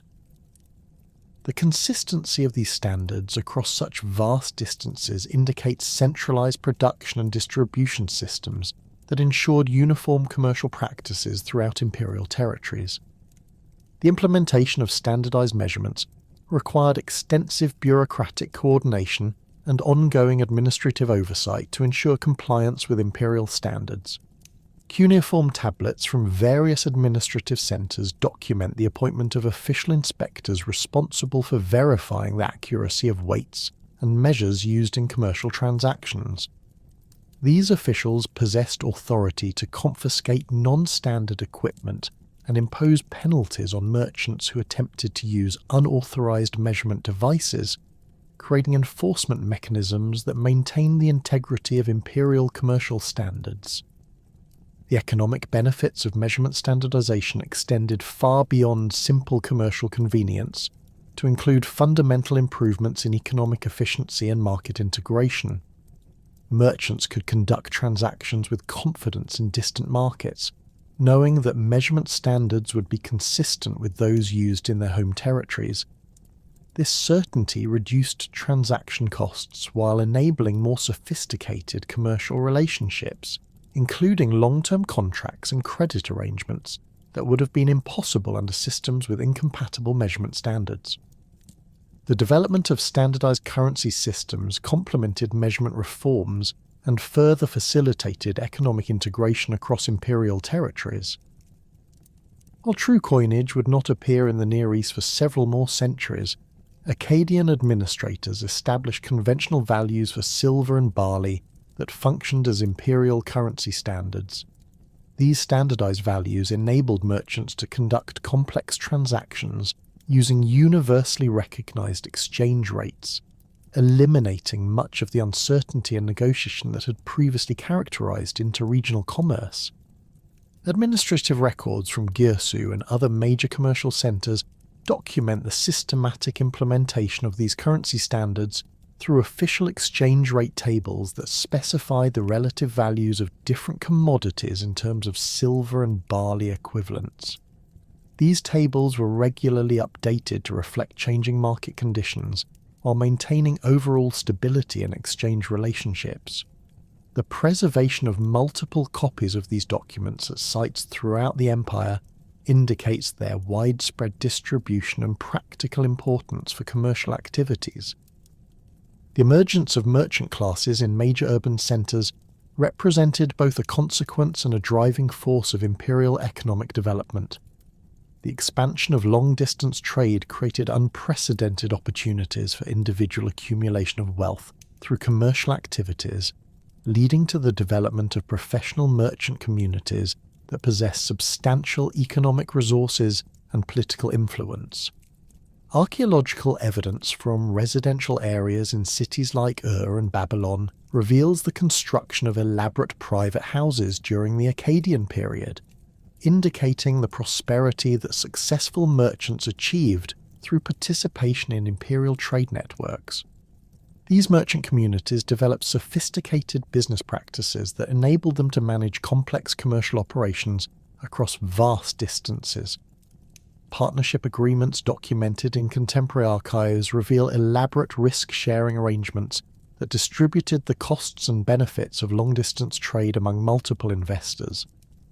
These partnerships often included provisions for sharing losses due to theft, shipwreck, or political disruption, creating insurance-like systems that reduced individual risks while enabling larger-scale commercial ventures. The political influence of merchant classes grew substantially during the Akkadian period, as imperial administrators recognized their importance for maintaining economic prosperity and generating tax revenues. Merchants possessed detailed knowledge of market conditions, transportation routes, and political developments in distant regions, making them valuable sources of intelligence for imperial decision-making. Additionally, their commercial networks provided channels for diplomatic communication and cultural exchange that complemented official imperial administrative systems.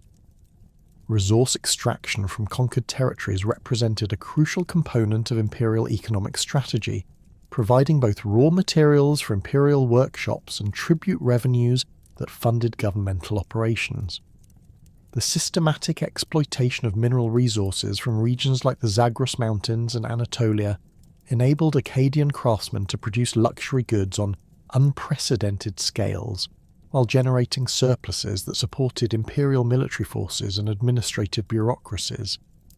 Archaeological surveys of mining sites in territories that were incorporated into the Akkadian Empire reveal evidence of systematic extraction operations that employed sophisticated techniques for locating and processing mineral deposits. Copper mines in the Zagros region show signs of extensive development during the Akkadian period, with the construction of permanent mining installations including worker housing or processing facilities, and transportation infrastructure connecting remote mining sites with major trade routes. The organisation of mining operations required substantial investments in specialised equipment and skilled personnel, indicating the resources that imperial authorities devoted to resource extraction activities. Contemporary administrative texts describe the appointment of imperial officials responsible for overseeing mining operations and ensuring regular shipments of extracted materials to central processing facilities. These documents reveal bureaucratic systems designed to maximize resource extraction while maintaining the security and productivity of mining installations in potentially hostile territories. The tribute systems that channeled wealth from conquered territories to imperial centres represented another fundamental component of Akkadian economic organisation. These systems built upon existing Mesopotamian practices of intercity tribute relationships, while expanding them to encompass the vast territories that imperial conquest had brought under Akkadian control. Archaeological evidence from administrative centres throughout the empire documents the sophisticated bureaucratic procedures that managed tribute collection and distribution. Tribute assessments were based on detailed surveys of regional economic capabilities that took into account local agricultural productivity, craft production capacity, and access to natural resources. Administrative tablets from sites like Susa and Tel Brak contain extensive inventories of regional economic assets, including agricultural land assessments, livestock counts, and evaluations of local craft production capabilities. These surveys provided the information necessary for establishing tribute requirements that maximised imperial revenues while avoiding excessive demands that might provoke rebellion. The transportation of tribute goods from distant provinces to imperial centres required extensive logistical coordination and infrastructure development. Archaeological evidence reveals the construction of improved road networks during the Akkadian period, including bridges, way stations, and security installations designed to facilitate the movement of tribute caravans. These transportation improvements served multiple purposes by enabling more efficient tribute collection while supporting commercial activities and military communications. The importation of precious metals represented a particularly important aspect of imperial resource acquisition, as these materials were essential for producing the luxury goods and ceremonial objects that demonstrated imperial wealth and cultural sophistication. Gold from Nubia and other distant sources, silver from Anatolian mines, and copper from various regional sources flowed into imperial workshops where skilled craftsmen transformed raw materials into finished products that served both practical and symbolic functions. The workshop systems that processed imported raw materials into finished goods represented sophisticated industrial operations that employed hundreds of specialized craftsmen working under imperial patronage. Archaeological excavations at Akkad and other major centers have revealed extensive workshop complexes equipped with specialized tools and facilities for metalworking, textile production, and stone carving. These installations produced both utilitarian goods for domestic consumption and luxury items intended for diplomatic gifts, religious ceremonies, and elite consumption.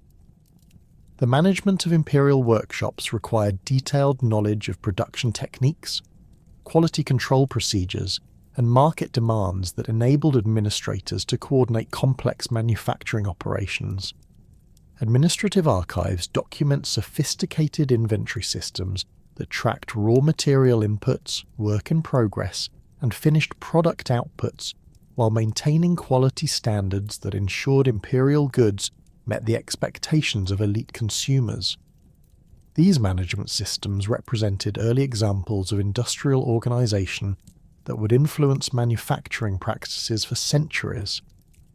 The integration of diverse regional economies into unified imperial systems created unprecedented opportunities for economic specialization and comparative advantage that increased overall productivity and wealth generation.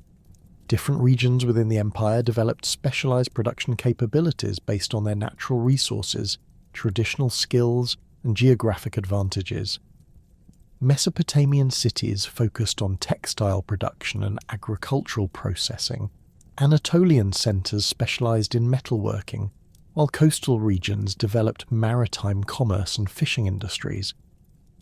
This economic specialisation was facilitated by the transportation networks and security arrangements that imperial administration provided, enabling regions to focus on their most productive activities while obtaining other necessities through trade relationships with distant territories.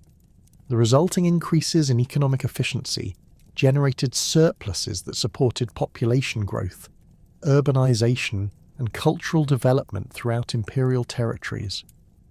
Agricultural innovations and irrigation projects represented fundamental components of imperial economic development that supported the population growth and urbanization necessary for maintaining large armies and complex administrative systems.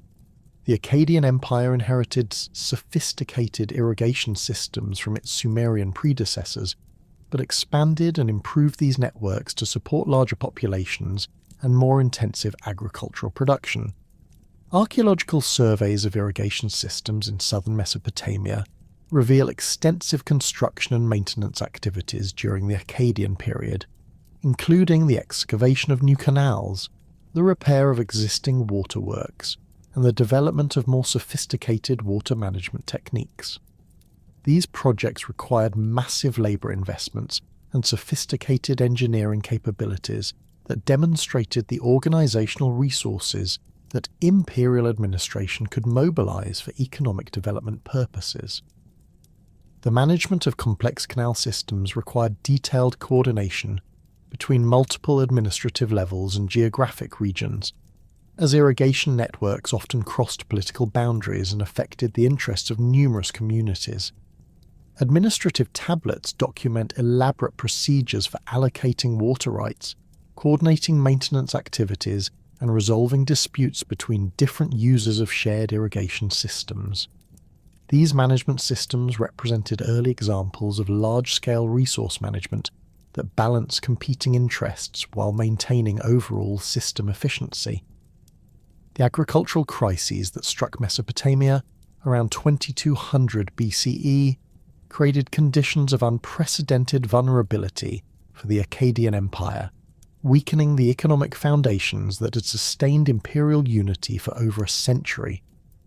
Archaeological evidence from sites throughout the region reveals clear indicators of severe environmental stress during this period, including dramatic reductions in settlement sizes, abandonment of previously cultivated areas, and significant changes in agricultural practices that suggest desperate adaptations to deteriorating climatic conditions. Paleoclimatic data derived from lake sediments, tree rings, and archaeological deposits confirms that the late 3rd millennium BCE witnessed one of the most severe drought episodes in Near Eastern prehistory, with rainfall patterns disrupted across the entire region for several decades. The environmental catastrophe manifested differently across various parts of the empire, but its effects were universally devastating for agricultural production systems that had evolved to exploit relatively stable climatic conditions. In southern Mesopotamia, the complex irrigation networks that had sustained Sumerian civilization for millennia began experiencing systematic failures as reduced river flows made it impossible to maintain adequate water supplies for extensive canal systems. Archaeological surveys reveal the abandonment of numerous agricultural settlements during this period, with their inhabitants apparently migrating toward remaining water sources or abandoning farming altogether. Northern Mesopotamian regions, which had traditionally relied more heavily on rainfall agriculture than irrigation systems, faced equally severe challenges as precipitation levels dropped to levels insufficient for supporting grain cultivation. Tel Leilan, one of the most thoroughly excavated sites from this period, shows clear archaeological evidence of rapid abandonment around 2200 BCE, with a thick layer of wind-blown dust covering the final occupation levels. This dust layer, which accumulated over several decades, indicates that the region experienced not merely drought, but active desertification that made continued habitation impossible. The Khabur River Valley, which had served as one of the empire's most productive agricultural regions and a crucial corridor for trade between Mesopotamia and the Levant, experienced particularly dramatic population decline during this period. Archaeological surveys document the abandonment of over 80% of settlements in the region, with many sites showing evidence of hasty evacuation rather than gradual decline. The collapse of agricultural production in this region had cascading effects throughout the imperial economy, disrupting food supplies while eliminating a major source of tax revenues that had funded imperial administration. The failure of agricultural systems created massive population movements as farming communities abandoned their traditional territories in search of regions where cultivation remained possible. These migrations placed enormous stress on areas that continued to receive adequate rainfall or maintained functioning irrigation systems, creating competition for scarce resources that often erupted into violent conflicts. Administrative texts from sites like Gursu describe the arrival of large numbers of refugees from northern regions, straining local food supplies while creating social tensions between established populations and desperate newcomers. The imperial government's response to the agricultural crisis revealed both the sophistication of Akkadian administrative systems and their ultimate limitations when confronted with challenges of such magnitude. Shari, who had inherited the throne from Naram-Sin around 2217 BCE, attempted to maintain imperial unity through increased centralization of resource distribution and more intensive exploitation of regions that remained agriculturally productive. Administrative archives from his reign document systematic efforts to redirect tribute flows from affected areas while increasing demands on territories that had escaped the worst effects of the drought. These centralizing policies, while rational responses to crisis conditions, created additional stresses within the imperial system by placing unsustainable burdens on regions that were already struggling to maintain their own populations. Archaeological evidence from sites in southern Mesopotamia reveals increased fortification construction during this period, suggesting that local administrators feared rebellion from populations pressed beyond their capacity to provide additional tribute. The imperial government's attempts to maintain revenue flows through coercion rather than economic incentives demonstrated the extent to which environmental crisis had undermined the prosperity-based legitimacy that had sustained Akkadian rule. The breakdown of long-distance trade networks represented another crucial factor in imperial collapse, as the commercial relationships that had generated much of the empire's wealth became impossible to maintain under crisis conditions. Merchant archives from Kanesh and other Anatolian trading centres show dramatic reductions in commercial activity during the final decades of Akkadian rule, with many trading partnerships dissolved as partners could no longer fulfil their contractual obligations. The collapse of commercial networks eliminated not only direct trade revenues, but also the cultural and diplomatic relationships that had facilitated imperial administration across diverse territories. The security situation throughout the empire deteriorated rapidly as central authority weakened and local populations faced increasing desperation. Banditry became endemic along major trade routes, making commercial travel extremely dangerous while further disrupting the economic relationships that had sustained imperial unity. Archaeological evidence from garrison sites reveals hasty construction of additional defensive works during this period, indicating that imperial military forces faced increasing challenges in maintaining order throughout their territories. Into this context of imperial weakness and social chaos came the Gutian peoples, mountain dwellers from the Zagros region, who had maintained their independence throughout the period of Akkadian expansion. The Gutians remain among the most enigmatic groups in ancient Near Eastern history, known primarily through hostile Mesopotamian sources that provide limited reliable information about their origins, social organization, or cultural practices. Archaeological evidence for Gutian material culture is sparse, suggesting either that their settlements have not been identified by modern excavations, or that they maintained relatively simple material cultures that left few distinctive traces in the archaeological record. Contemporary Mesopotamian texts describe the Gutians as barbarous mountain peoples who lack the civilized institutions and cultural achievements that characterized urban societies. These descriptions, clearly influenced by the ethnic prejudices and cultural biases of their Mesopotamian authors, present the Gutians as savage destroyers who brought chaos and devastation to the sophisticated civilization of the plains.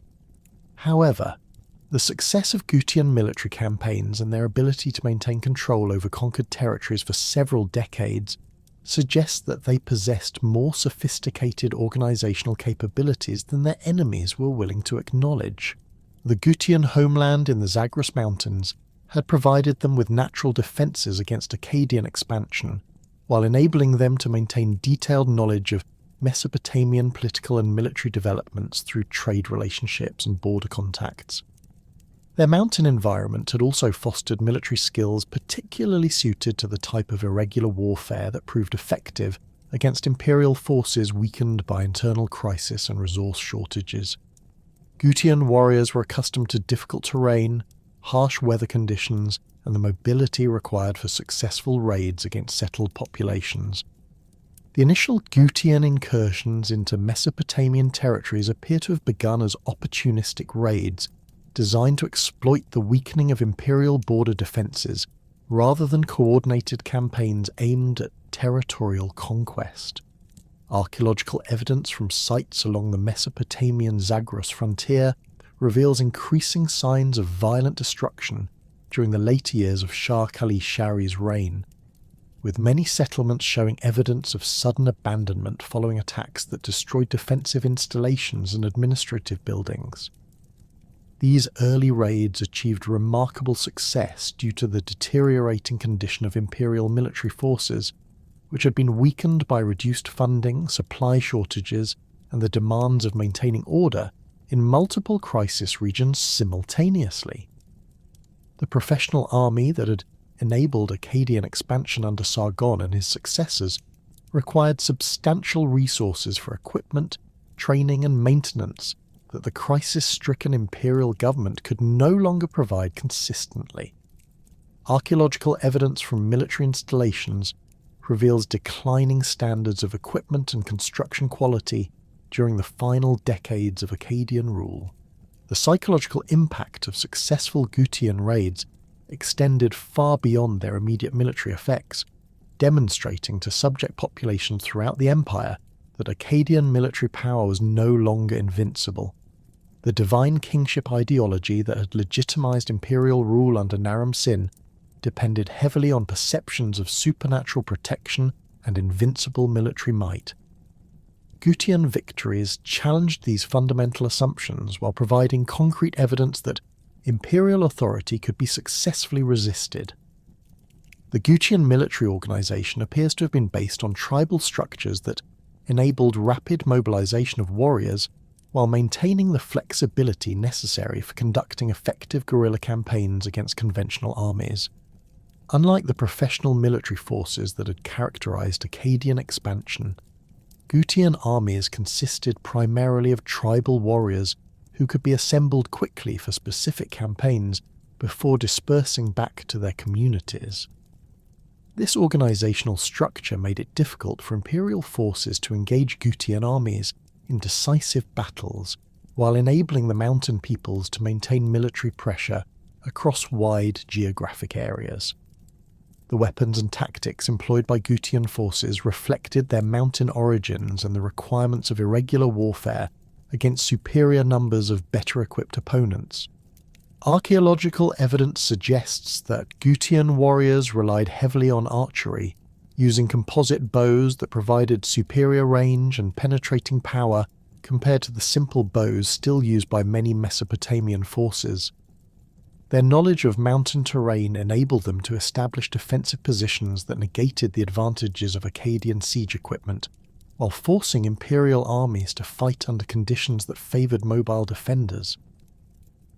The gradual escalation from raiding to territorial conquest occurred as Gutian leaders recognized the extent of imperial weakness and the opportunities that crisis conditions provided for permanent expansion into Mesopotamian territories.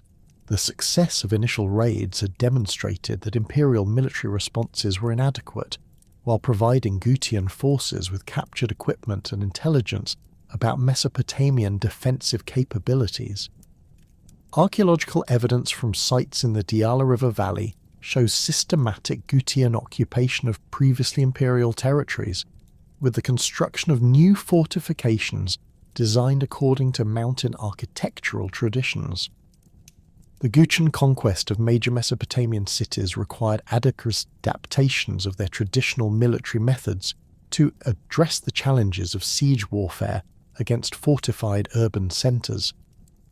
Archaeological excavations at sites like Eshnunna reveal evidence of systematic siege operations that employed sophisticated techniques for reducing city defences. Gutian forces appear to have learned these methods through observation of imperial siege practices while adapting them to their own organisational capabilities and resource limitations. The fall of Akkad itself, probably occurring around 2154 BCE, marked the symbolic end of imperial unity even though Shah Khalid Shari may have continued to claim royal authority from other centres for several additional years. Archaeological evidence for the destruction of the capital remains elusive due to the continuing uncertainty about Akkad's precise location, but contemporary texts describe the city's capture as a catastrophic event that eliminated the administrative and symbolic centre of imperial government. The Gutian occupation of central Mesopotamia created a power vacuum that enabled regional governors and local rulers to declare independence from imperial authority. Archaeological evidence from sites throughout the former empire reveals the rapid emergence of autonomous political entities that rejected Akkadian control while establishing their own governmental systems. These developments represented not merely political fragmentation, but the collapse of the cultural and economic integration that had characterized imperial administration. Lagash emerged as one of the most successful independent states during the post-Akkadian period, with its rulers Uningirsu and Gudea establishing effective governmental systems that maintained prosperity despite the broader regional chaos. Archaeological excavations at Girsu have revealed extensive construction projects dating to this period, including temples, palaces, and infrastructure improvements that demonstrate the resources that effective local government could mobilize even under crisis conditions. The artistic achievements of the Lagash rulers, particularly the numerous statues of Gudea discovered at the site, illustrate the cultural sophistication that could flourish under competent local leadership. The success of states like Lagash in maintaining order and prosperity during the Gutian period demonstrates that the collapse of imperial unity did not necessarily lead to universal devastation. Local rulers who possessed the administrative skills and resources necessary for effective governance could create stable political entities that provided security and economic opportunities for their populations. However, these successful cases remained exceptional, as most regions experienced significant population decline and economic disruption during the post-imperial period. The fragmentation of central authority created conditions that favoured the emergence of warlords and local strongmen who established control over limited territories through military force rather than administrative competence. Archaeological evidence from numerous sites reveals the construction of small fortified settlements during this period, suggesting that much of the population had to seek protection from local military leaders who could provide security in exchange for tribute and service. These arrangements represented significant retreats from the sophisticated governmental systems that had characterized imperial administration. The Mesopotamian literary tradition preserved memories of the Gutian period as a time of chaos and suffering that served as divine punishment for the hubris of Akkadian rulers. The composition known as the Curse of Akkad presents the empire's collapse as the inevitable consequence of Naram-Sin's sacrilegious destruction of the Akur temple at Nippur, which had provoked the wrath of the god Enlil. This literary work, composed during the subsequent III period, reflects Mesopotamian efforts to understand the catastrophic events that had destroyed their first empire, while providing theological explanations for historical developments that seem to defy rational comprehension. The theological interpretation of imperial collapse presented in The Curse of Akkad emphasizes themes of divine justice and the consequences of royal arrogance that would become standard elements in Mesopotamian historical literature. The text describes how Naram-Sin's claim to divinity and his destruction of sacred sites had violated fundamental principles of divine human relationships, leading to supernatural punishment that manifested through military defeat, economic collapse, and social chaos. These literary interpretations provided frameworks for understanding historical events while reinforcing religious values and political norms that discouraged similar royal behaviour in the future. The environmental dimensions of imperial collapse received less attention in contemporary literary sources, which focus primarily on human actions and divine responses rather than climatic factors beyond human control. However, some texts do reference drought conditions and agricultural failures that suggest awareness of environmental contributions to the crisis. The integration of these natural factors with theological explanations created complex interpretive frameworks that acknowledge both human responsibility and divine agency in historical developments. The cultural memory of Akkadian achievements persisted throughout the period of Gutian dominance and imperial fragmentation, providing inspiration for subsequent attempts at political reunification. The administrative innovations, legal precedents, and artistic achievements of the Akkadian period established standards and expectations that influenced later Mesopotamian civilizations, even when direct political continuity had been broken. Archaeological evidence reveals continued use of Akkadian administrative techniques and artistic styles in many regions despite the collapse of central imperial authority. The preservation of Akkadian cultural traditions occurred primarily through the educational systems and scribal schools that maintained knowledge of cuneiform writing and traditional literary works. These institutions, often associated with temple complexes that possessed the resources necessary for supporting educational activities, continued to train scribes in traditional techniques while preserving the textual materials that embodied Akkadian cultural achievements.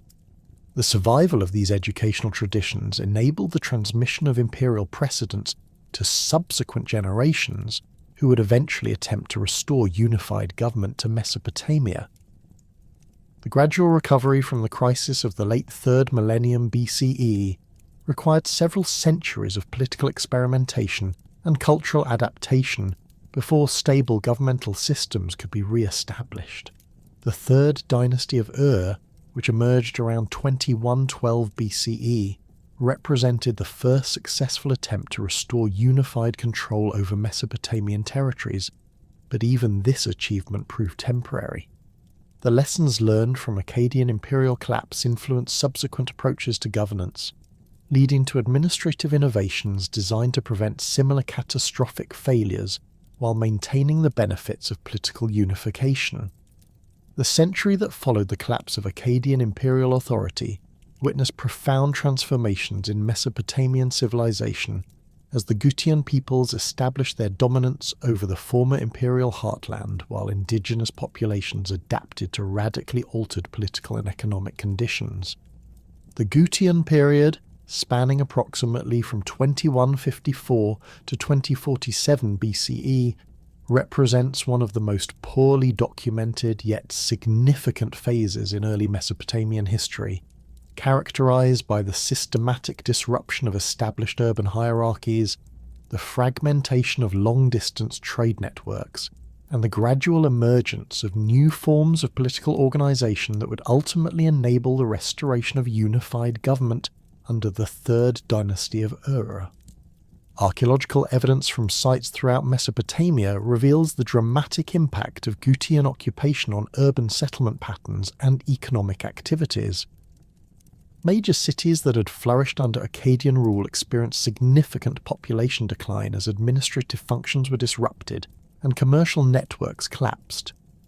Tel Brak, which had served as one of the empire's most important garrison cities and commercial centres, shows clear evidence of abandonment during the early Gutian period, with administrative buildings left empty and residential areas gradually covered by windblown sand.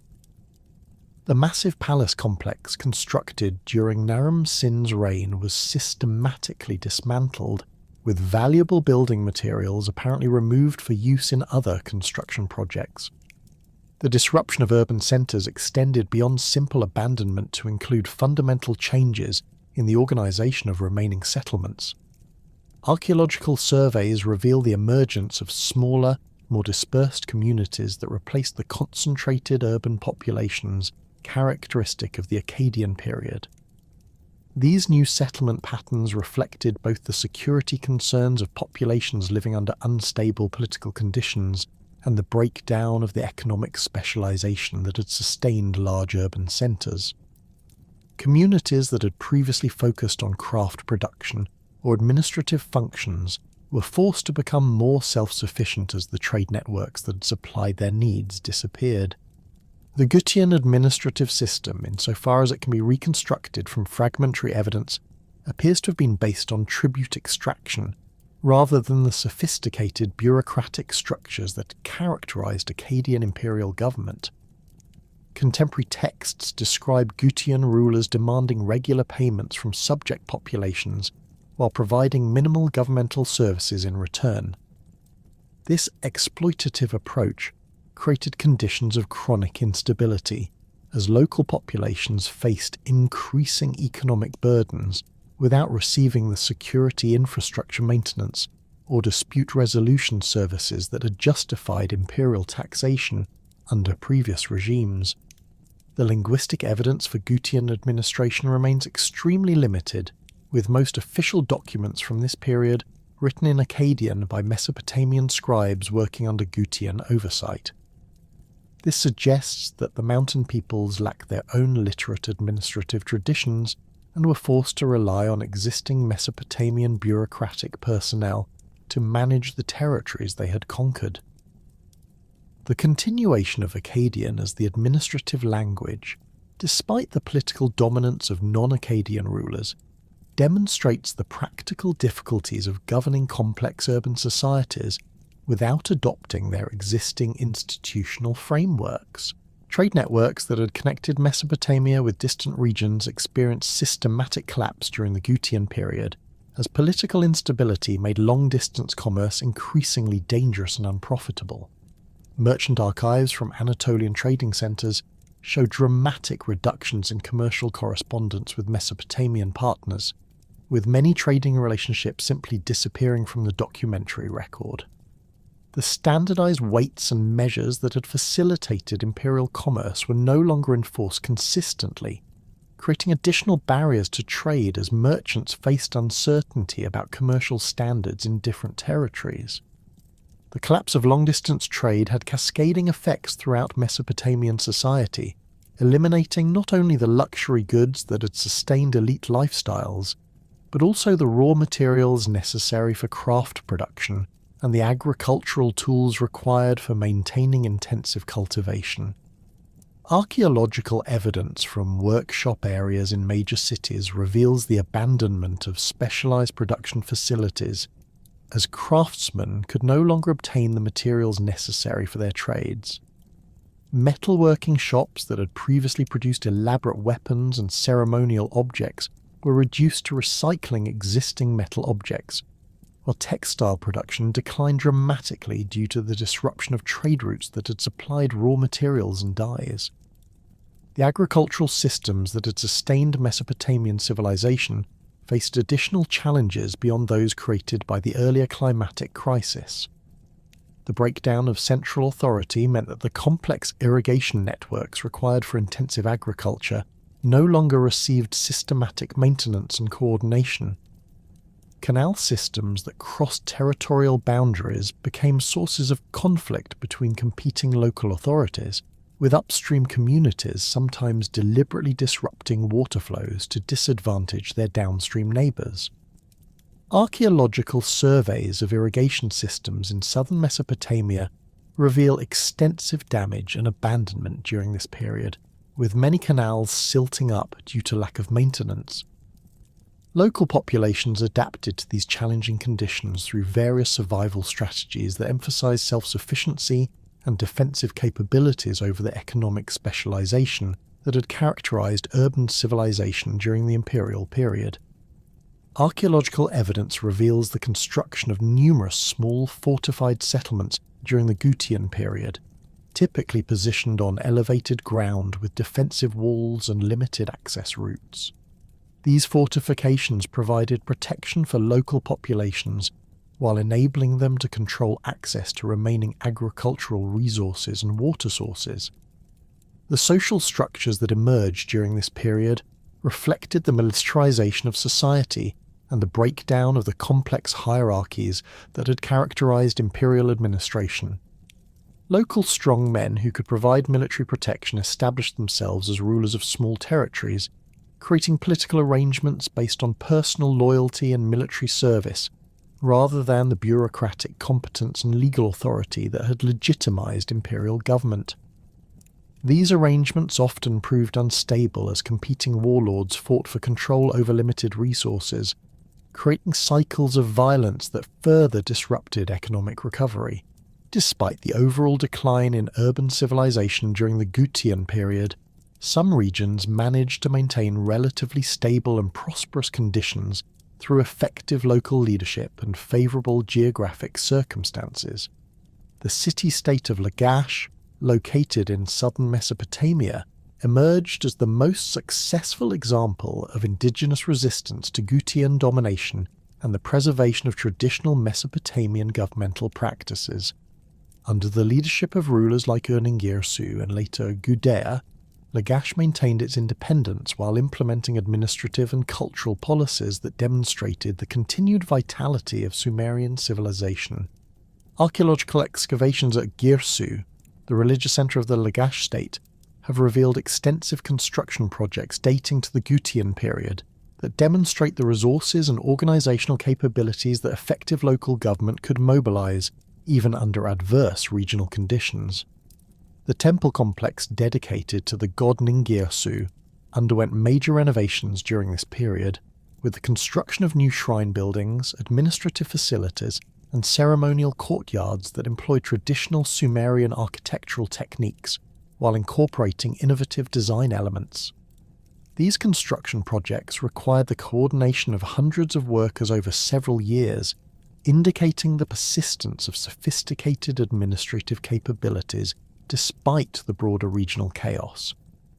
The ruler Gudea, who governed Lagash during the later part of the Gutian period, became one of the most celebrated figures in Mesopotamian history through his successful combination of effective administration, military defence, and cultural patronage. Contemporary inscriptions describe his efforts to maintain traditional Sumerian religious practices while adapting governmental policies to the challenging conditions created by Gutian dominance and regional instability. His building projects, diplomatic initiatives, and legal reforms provided models for subsequent Mesopotamian rulers, while demonstrating the possibility of maintaining civilized government despite adverse external conditions. The numerous statues of Gudea discovered at Girsu represent some of the finest achievements of Mesopotamian sculpture and provide valuable insights into the cultural renaissance that occurred in Lagash during this period. These statues, carved from imported diorite stone, demonstrate both the artistic sophistication that local patronage could support and the continuation of trade relationships that enabled access to luxury materials. The inscriptions on these statues describe Gudea's various achievements while emphasizing his piety and devotion to traditional Sumerian religious values, creating propaganda that legitimized his rule through appeals to cultural continuity rather than military conquest.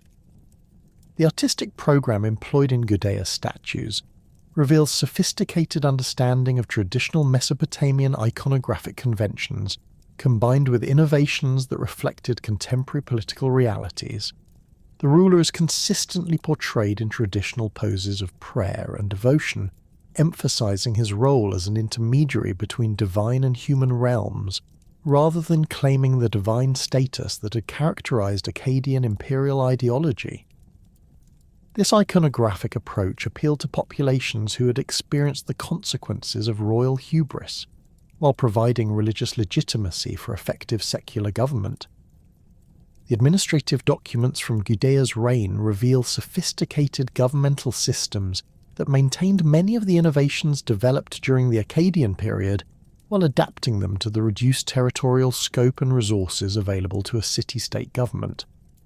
The texts describe systematic approaches to tax collection, judicial administration, and public works coordination that enabled Lagash to maintain prosperity despite the regional economic disruption. These administrative achievements demonstrated that the governmental techniques developed during the imperial period could be successfully adapted to smaller political entities, providing precedents for subsequent state formation efforts. The cultural policies implemented by Gudea and other successful local rulers during this period emphasized the preservation and revival of traditional Sumerian religious and literary traditions that had been overshadowed by Akkadian cultural dominance during the imperial period. Temple schools in Lagash and other independent city-states continue to train scribes in traditional cuneiform writing, while preserving the literary works that embodied Sumerian cultural achievements. This educational continuity ensured that the knowledge and skills necessary for effective administration would survive the period of political fragmentation and be available for subsequent reunification efforts.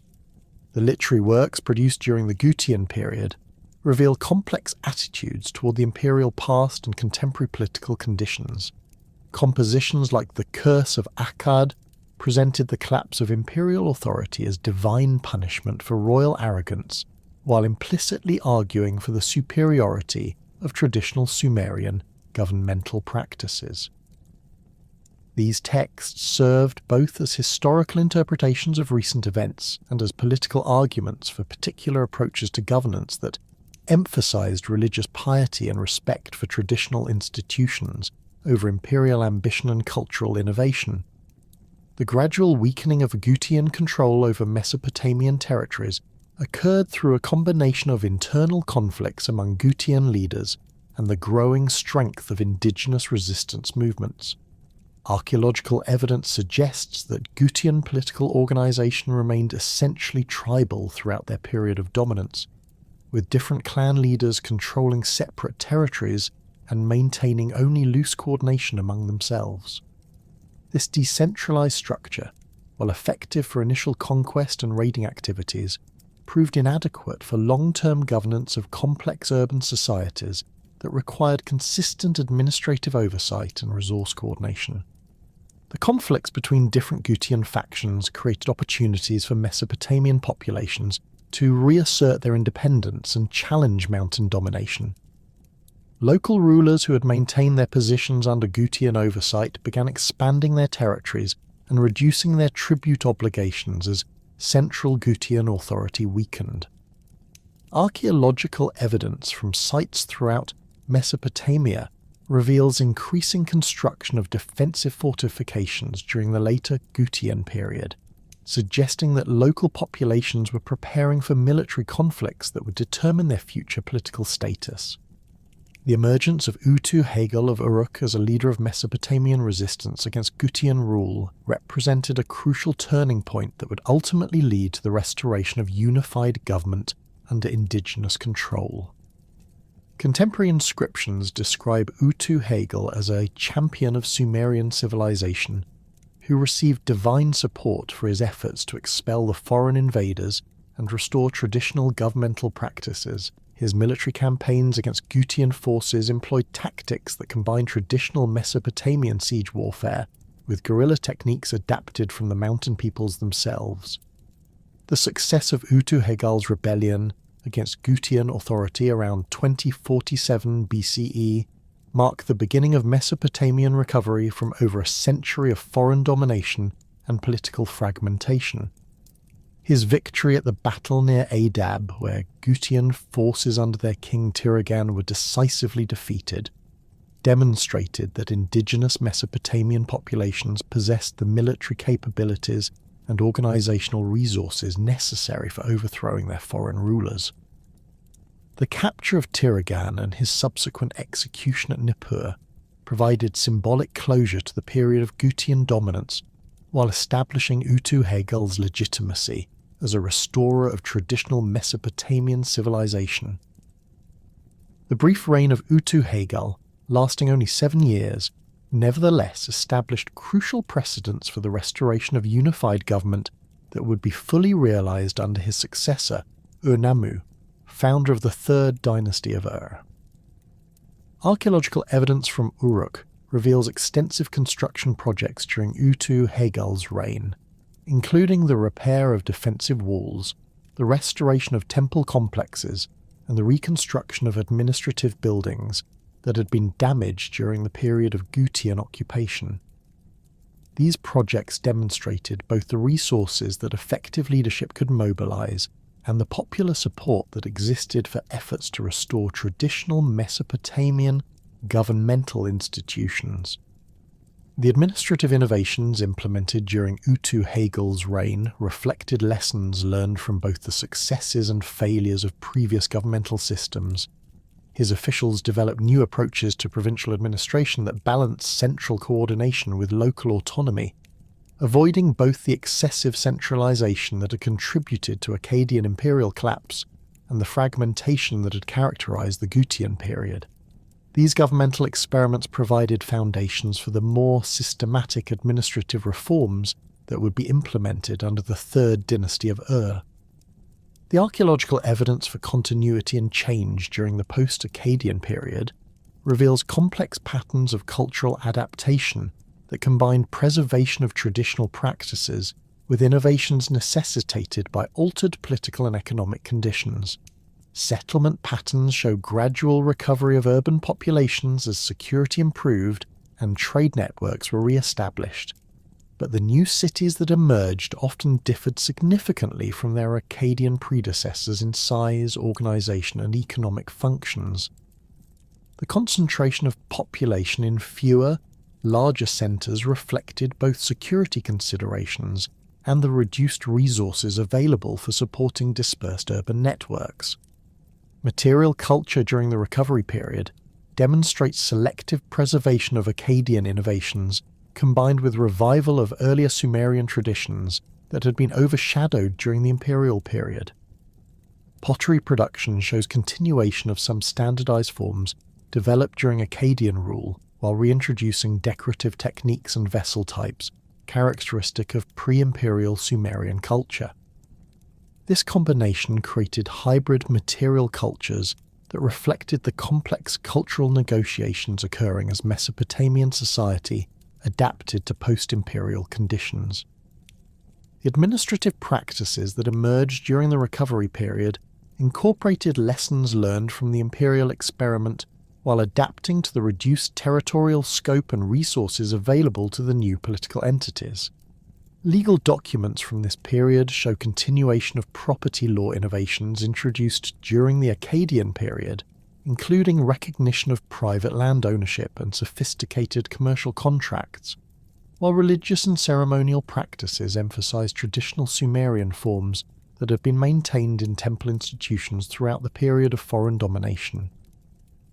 These adaptations created governmental systems that combined imperial administrative efficiency with traditional Mesopotamian cultural values, providing foundations for the remarkable achievements of the Third Dynasty of Ur.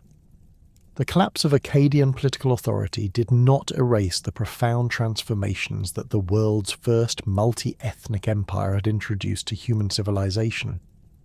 The administrative innovations, legal precedents and imperial ideologies developed during the century and a half of Akkadian rule became foundational elements that subsequent Mesopotamian empires would adapt, refine, and expand upon for over 2 millennia.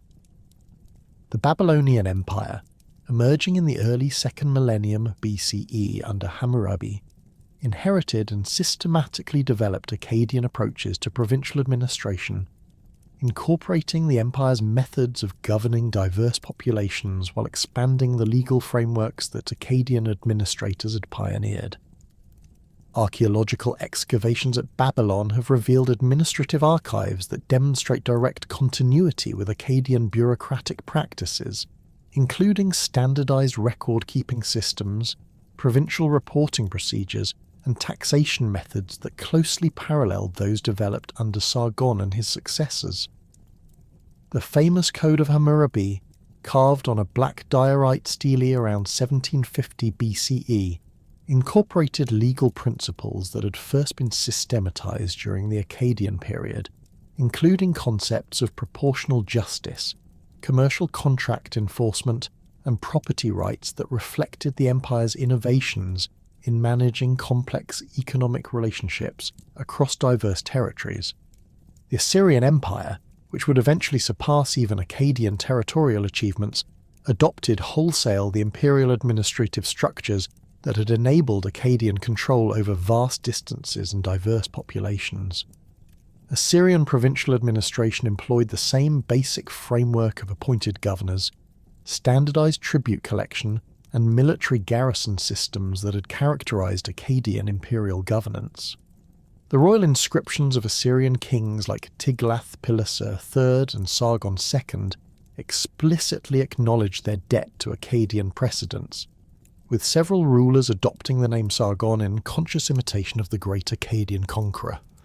The Assyrian military organization drew heavily on Akkadian innovations in professional army structure, siege warfare techniques, and logistical coordination that had enabled the First Empire's remarkable territorial expansion. Archaeological evidence from Assyrian military installations reveals siege equipment designs that clearly derived from Akkadian prototypes, while administrative texts describe supply systems and communication networks that employed methods first developed during the Akkadian period. The Assyrian practice of relocating conquered populations to prevent rebellion represented a more systematic application of population transfer policies that Akkadian administrators had pioneered as responses to persistent regional resistance. The imperial ideology that legitimized Assyrian rule incorporated fundamental concepts that had been established during the Akkadian period, particularly the notion that empire represented divine will expressed through earthly rulers chosen by the gods. Assyrian royal inscriptions employed literary formulas and theological arguments that closely paralleled those found in Akkadian royal texts, including claims of universal dominion, divine mandate for conquest, and supernatural protection for imperial armies. The Assyrian practice of presenting their empire as the restoration of ancient Mesopotamian glory explicitly referenced Akkadian achievements while positioning contemporary rulers as heirs to Sargon's imperial legacy. The Neo-Babylonian Empire under rulers like Nebuchadnezzar II continued this pattern of Akkadian institutional inheritance, employing administrative techniques and imperial ideologies that demonstrated the enduring influence of the First Empire's governmental innovations. The Babylonian provincial system, legal frameworks, and approaches to managing cultural diversity all reflected adaptations of Akkadian precedents that had been refined through centuries of imperial experimentation. Archaeological discoveries at sites throughout the Neo-Babylonian Empire reveal administrative documents that employ standardized formats and procedures directly descended from Akkadian bureaucratic practices.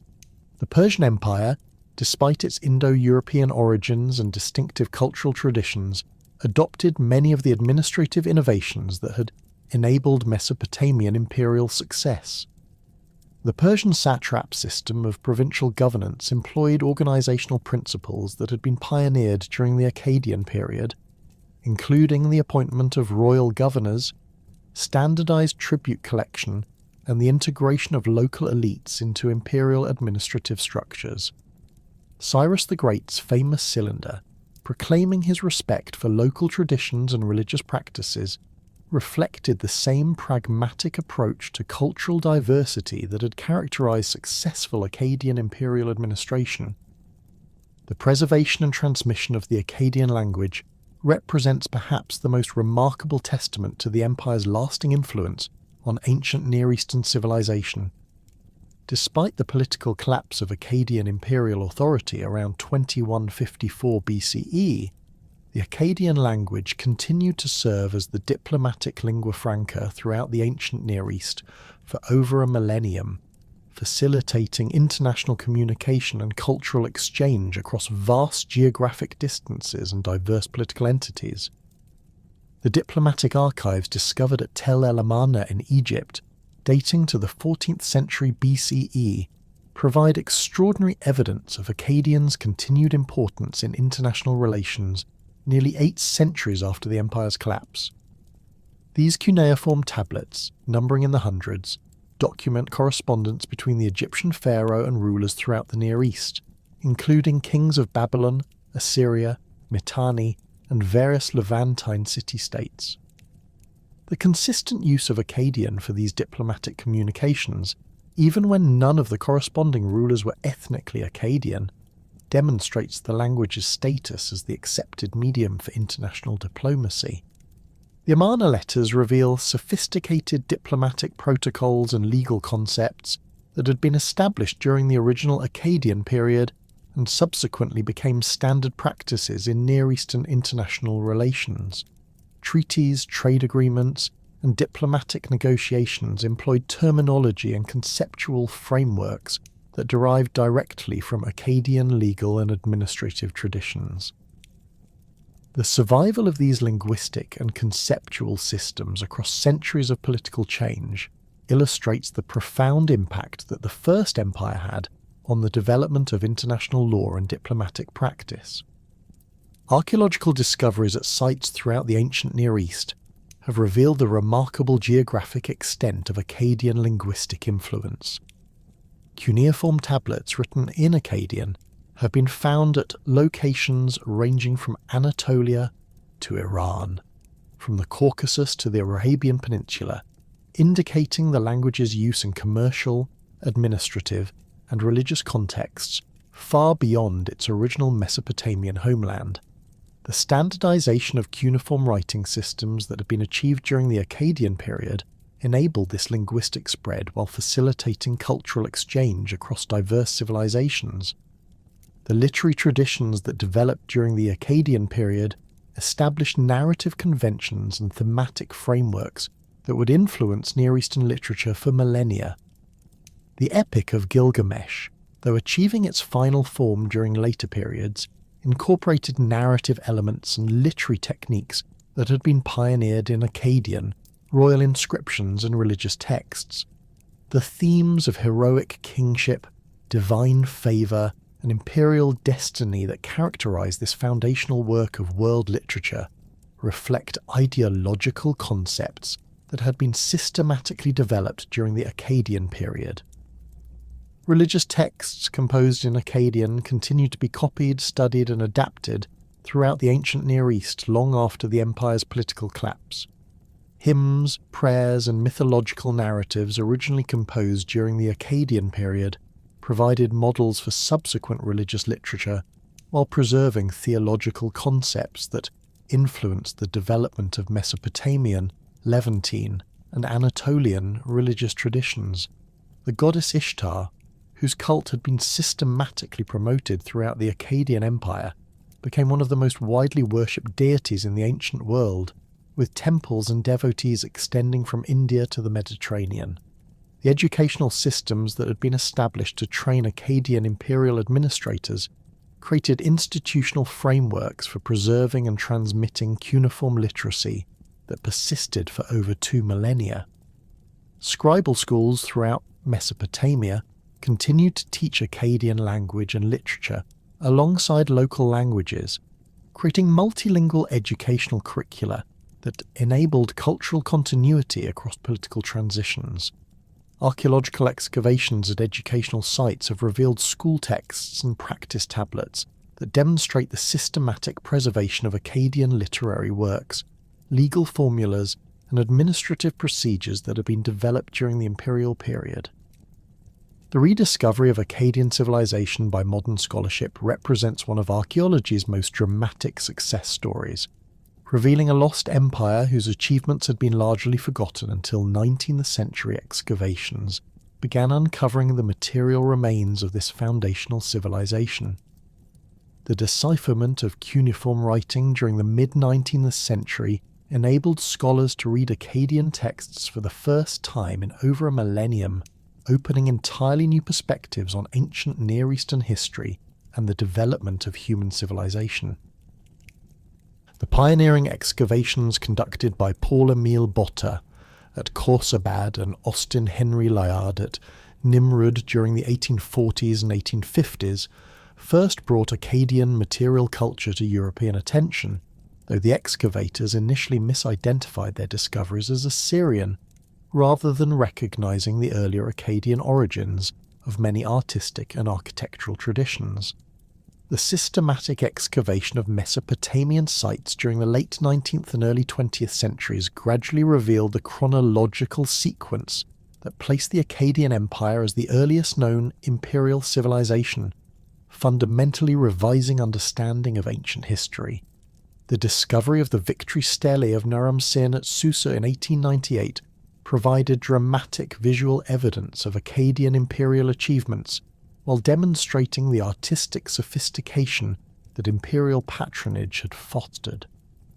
This monument, along with other Akkadian sculptures and inscriptions discovered during subsequent excavations, revealed an empire whose cultural achievements matched its political innovations. The artistic techniques, iconographic programs, and propagandistic sophistication evident in these works established new appreciation for the complexity and refinement of early imperial civilization. Archaeological excavations at Tel Brak, conducted initially by Max Mallowan during the 1930s and continued by subsequent expeditions, revealed one of the most important Akkadian administrative centres outside the still unlocated capital of Akkad itself.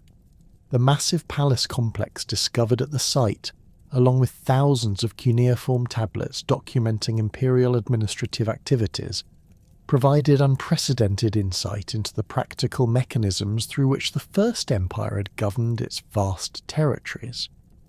These discoveries demonstrated the bureaucratic sophistication and organisational capabilities that had enabled Akkadian success, while revealing the daily operations of imperial government. The application of modern archaeological techniques, including satellite imagery and digital mapping technologies, has revolutionised the study of Akkadian civilization by enabling systematic surveys of vast areas that would have been impossible to investigate using traditional excavation methods alone. Satellite analysis of Mesopotamian landscapes has revealed extensive ancient settlement patterns, irrigation networks, and transportation routes that illuminate the economic and demographic foundations of imperial power. These technological advances have identified numerous previously unknown archaeological sites, while providing new perspectives on the environmental and geographic factors that influenced imperial development. Digital archaeology projects have created comprehensive databases of Akkadian texts, artifacts, and archaeological contexts that enable unprecedented analytical approaches to understanding imperial civilization. Computer-assisted analysis of administrative archives has revealed patterns in economic relationships, demographic changes, and governmental procedures that would have been impossible to identify through traditional scholarly methods. These digital resources have made Akkadian materials accessible to international scholarly communities, while facilitating collaborative research projects that combine expertise from multiple institutions and disciplines. Recent excavations employing advanced scientific techniques have provided new insights into Akkadian material culture, economic systems, and environmental relationships that supplement and sometimes revise conclusions based on textual evidence alone. Isotopic analysis of human remains from Akkadian sites has revealed patterns of population movement and dietary practices that illuminate the social and economic impacts of imperial expansion. Environmental archaeology has documented the agricultural intensification and landscape modifications that supported imperial population growth, while revealing the environmental stresses that contributed to imperial collapse. The recognition of the Akkadian Empire as humanity's first multi-ethnic empire has fundamentally influenced modern understanding of imperial governance, cultural integration, and the challenges of managing diverse populations within unified political systems. The Akkadian experience demonstrated both the possibilities and limitations of imperial expansion, revealing how military conquest could create opportunities for cultural exchange and economic development, while also generating tensions and conflicts that ultimately proved impossible to resolve permanently. The Akkadian approach to governing diverse populations established precedents for imperial administration that would influence political development throughout world history. The empire's combination of centralized authority with respect for local traditions, its integration of conquered elites into imperial administrative systems, and its promotion of cultural synthesis while maintaining ethnic diversity created governmental models that subsequent empires would adapt to their own circumstances.